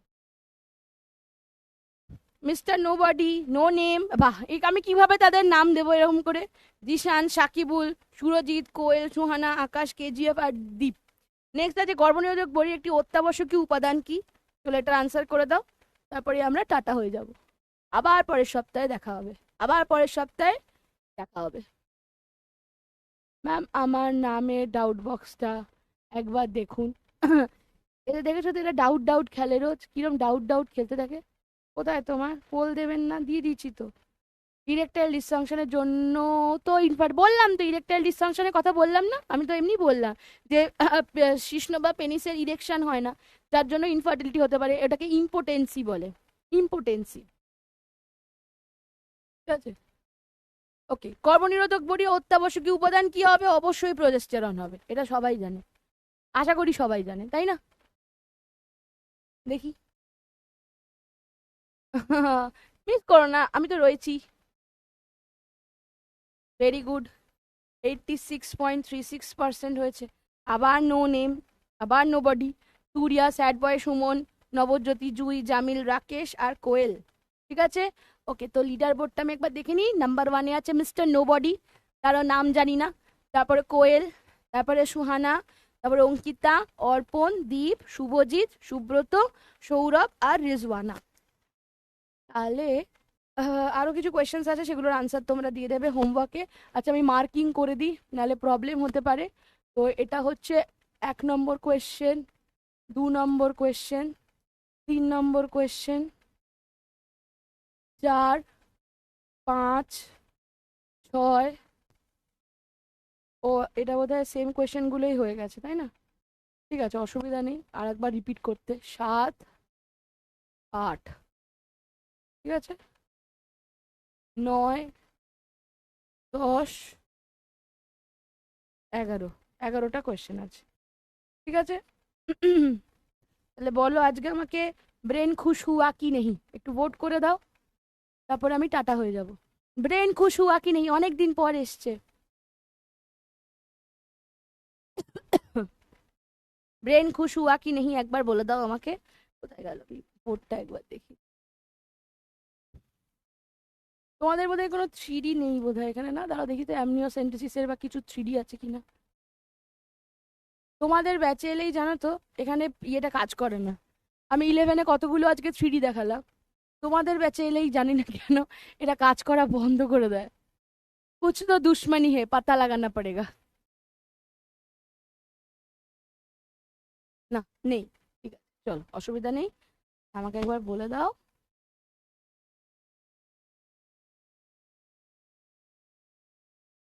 ঠিক আছে, আরে বাহ, ব্রেন খুশি হয়ে গেছে 98.23%, অনেক দিন পর। আর 1.77% খুশি হয়নি। তার কি করা যেতে পারে? ঠিক আছে, চলো, ডান ফর টুডে। মজা আ গয়া ক্লাস মে? বলো, হয়ে গেছে? ক্লাস মে মজা আয়া কি नहीं? বলিয়ে, দাঁড়াও, ক্লাসটা আমি শেষ করতে বলি। হয়ে গেছে ক্লাস? Hello sir. ও স্যার, আমি তো চেঁচাতে পারছি না, আর ডাকতেও পাচ্ছি না, আমি ফোনই করি। হ্যালো স্যার, ক্লাস শেষ হয়ে গেছে আমার।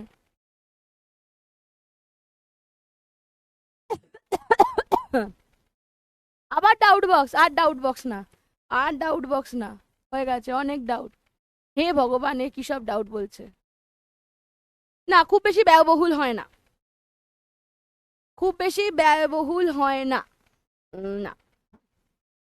হ্যাঁ, আচ্ছা চলতা হু, দুয়াও মে ইয়াদ রাখনে। কি ফোন ধরছে না তো? দাঁড়াও দাঁড়াও, বলে আসি যে ক্লাস শেষ হয়ে গেছে। কি?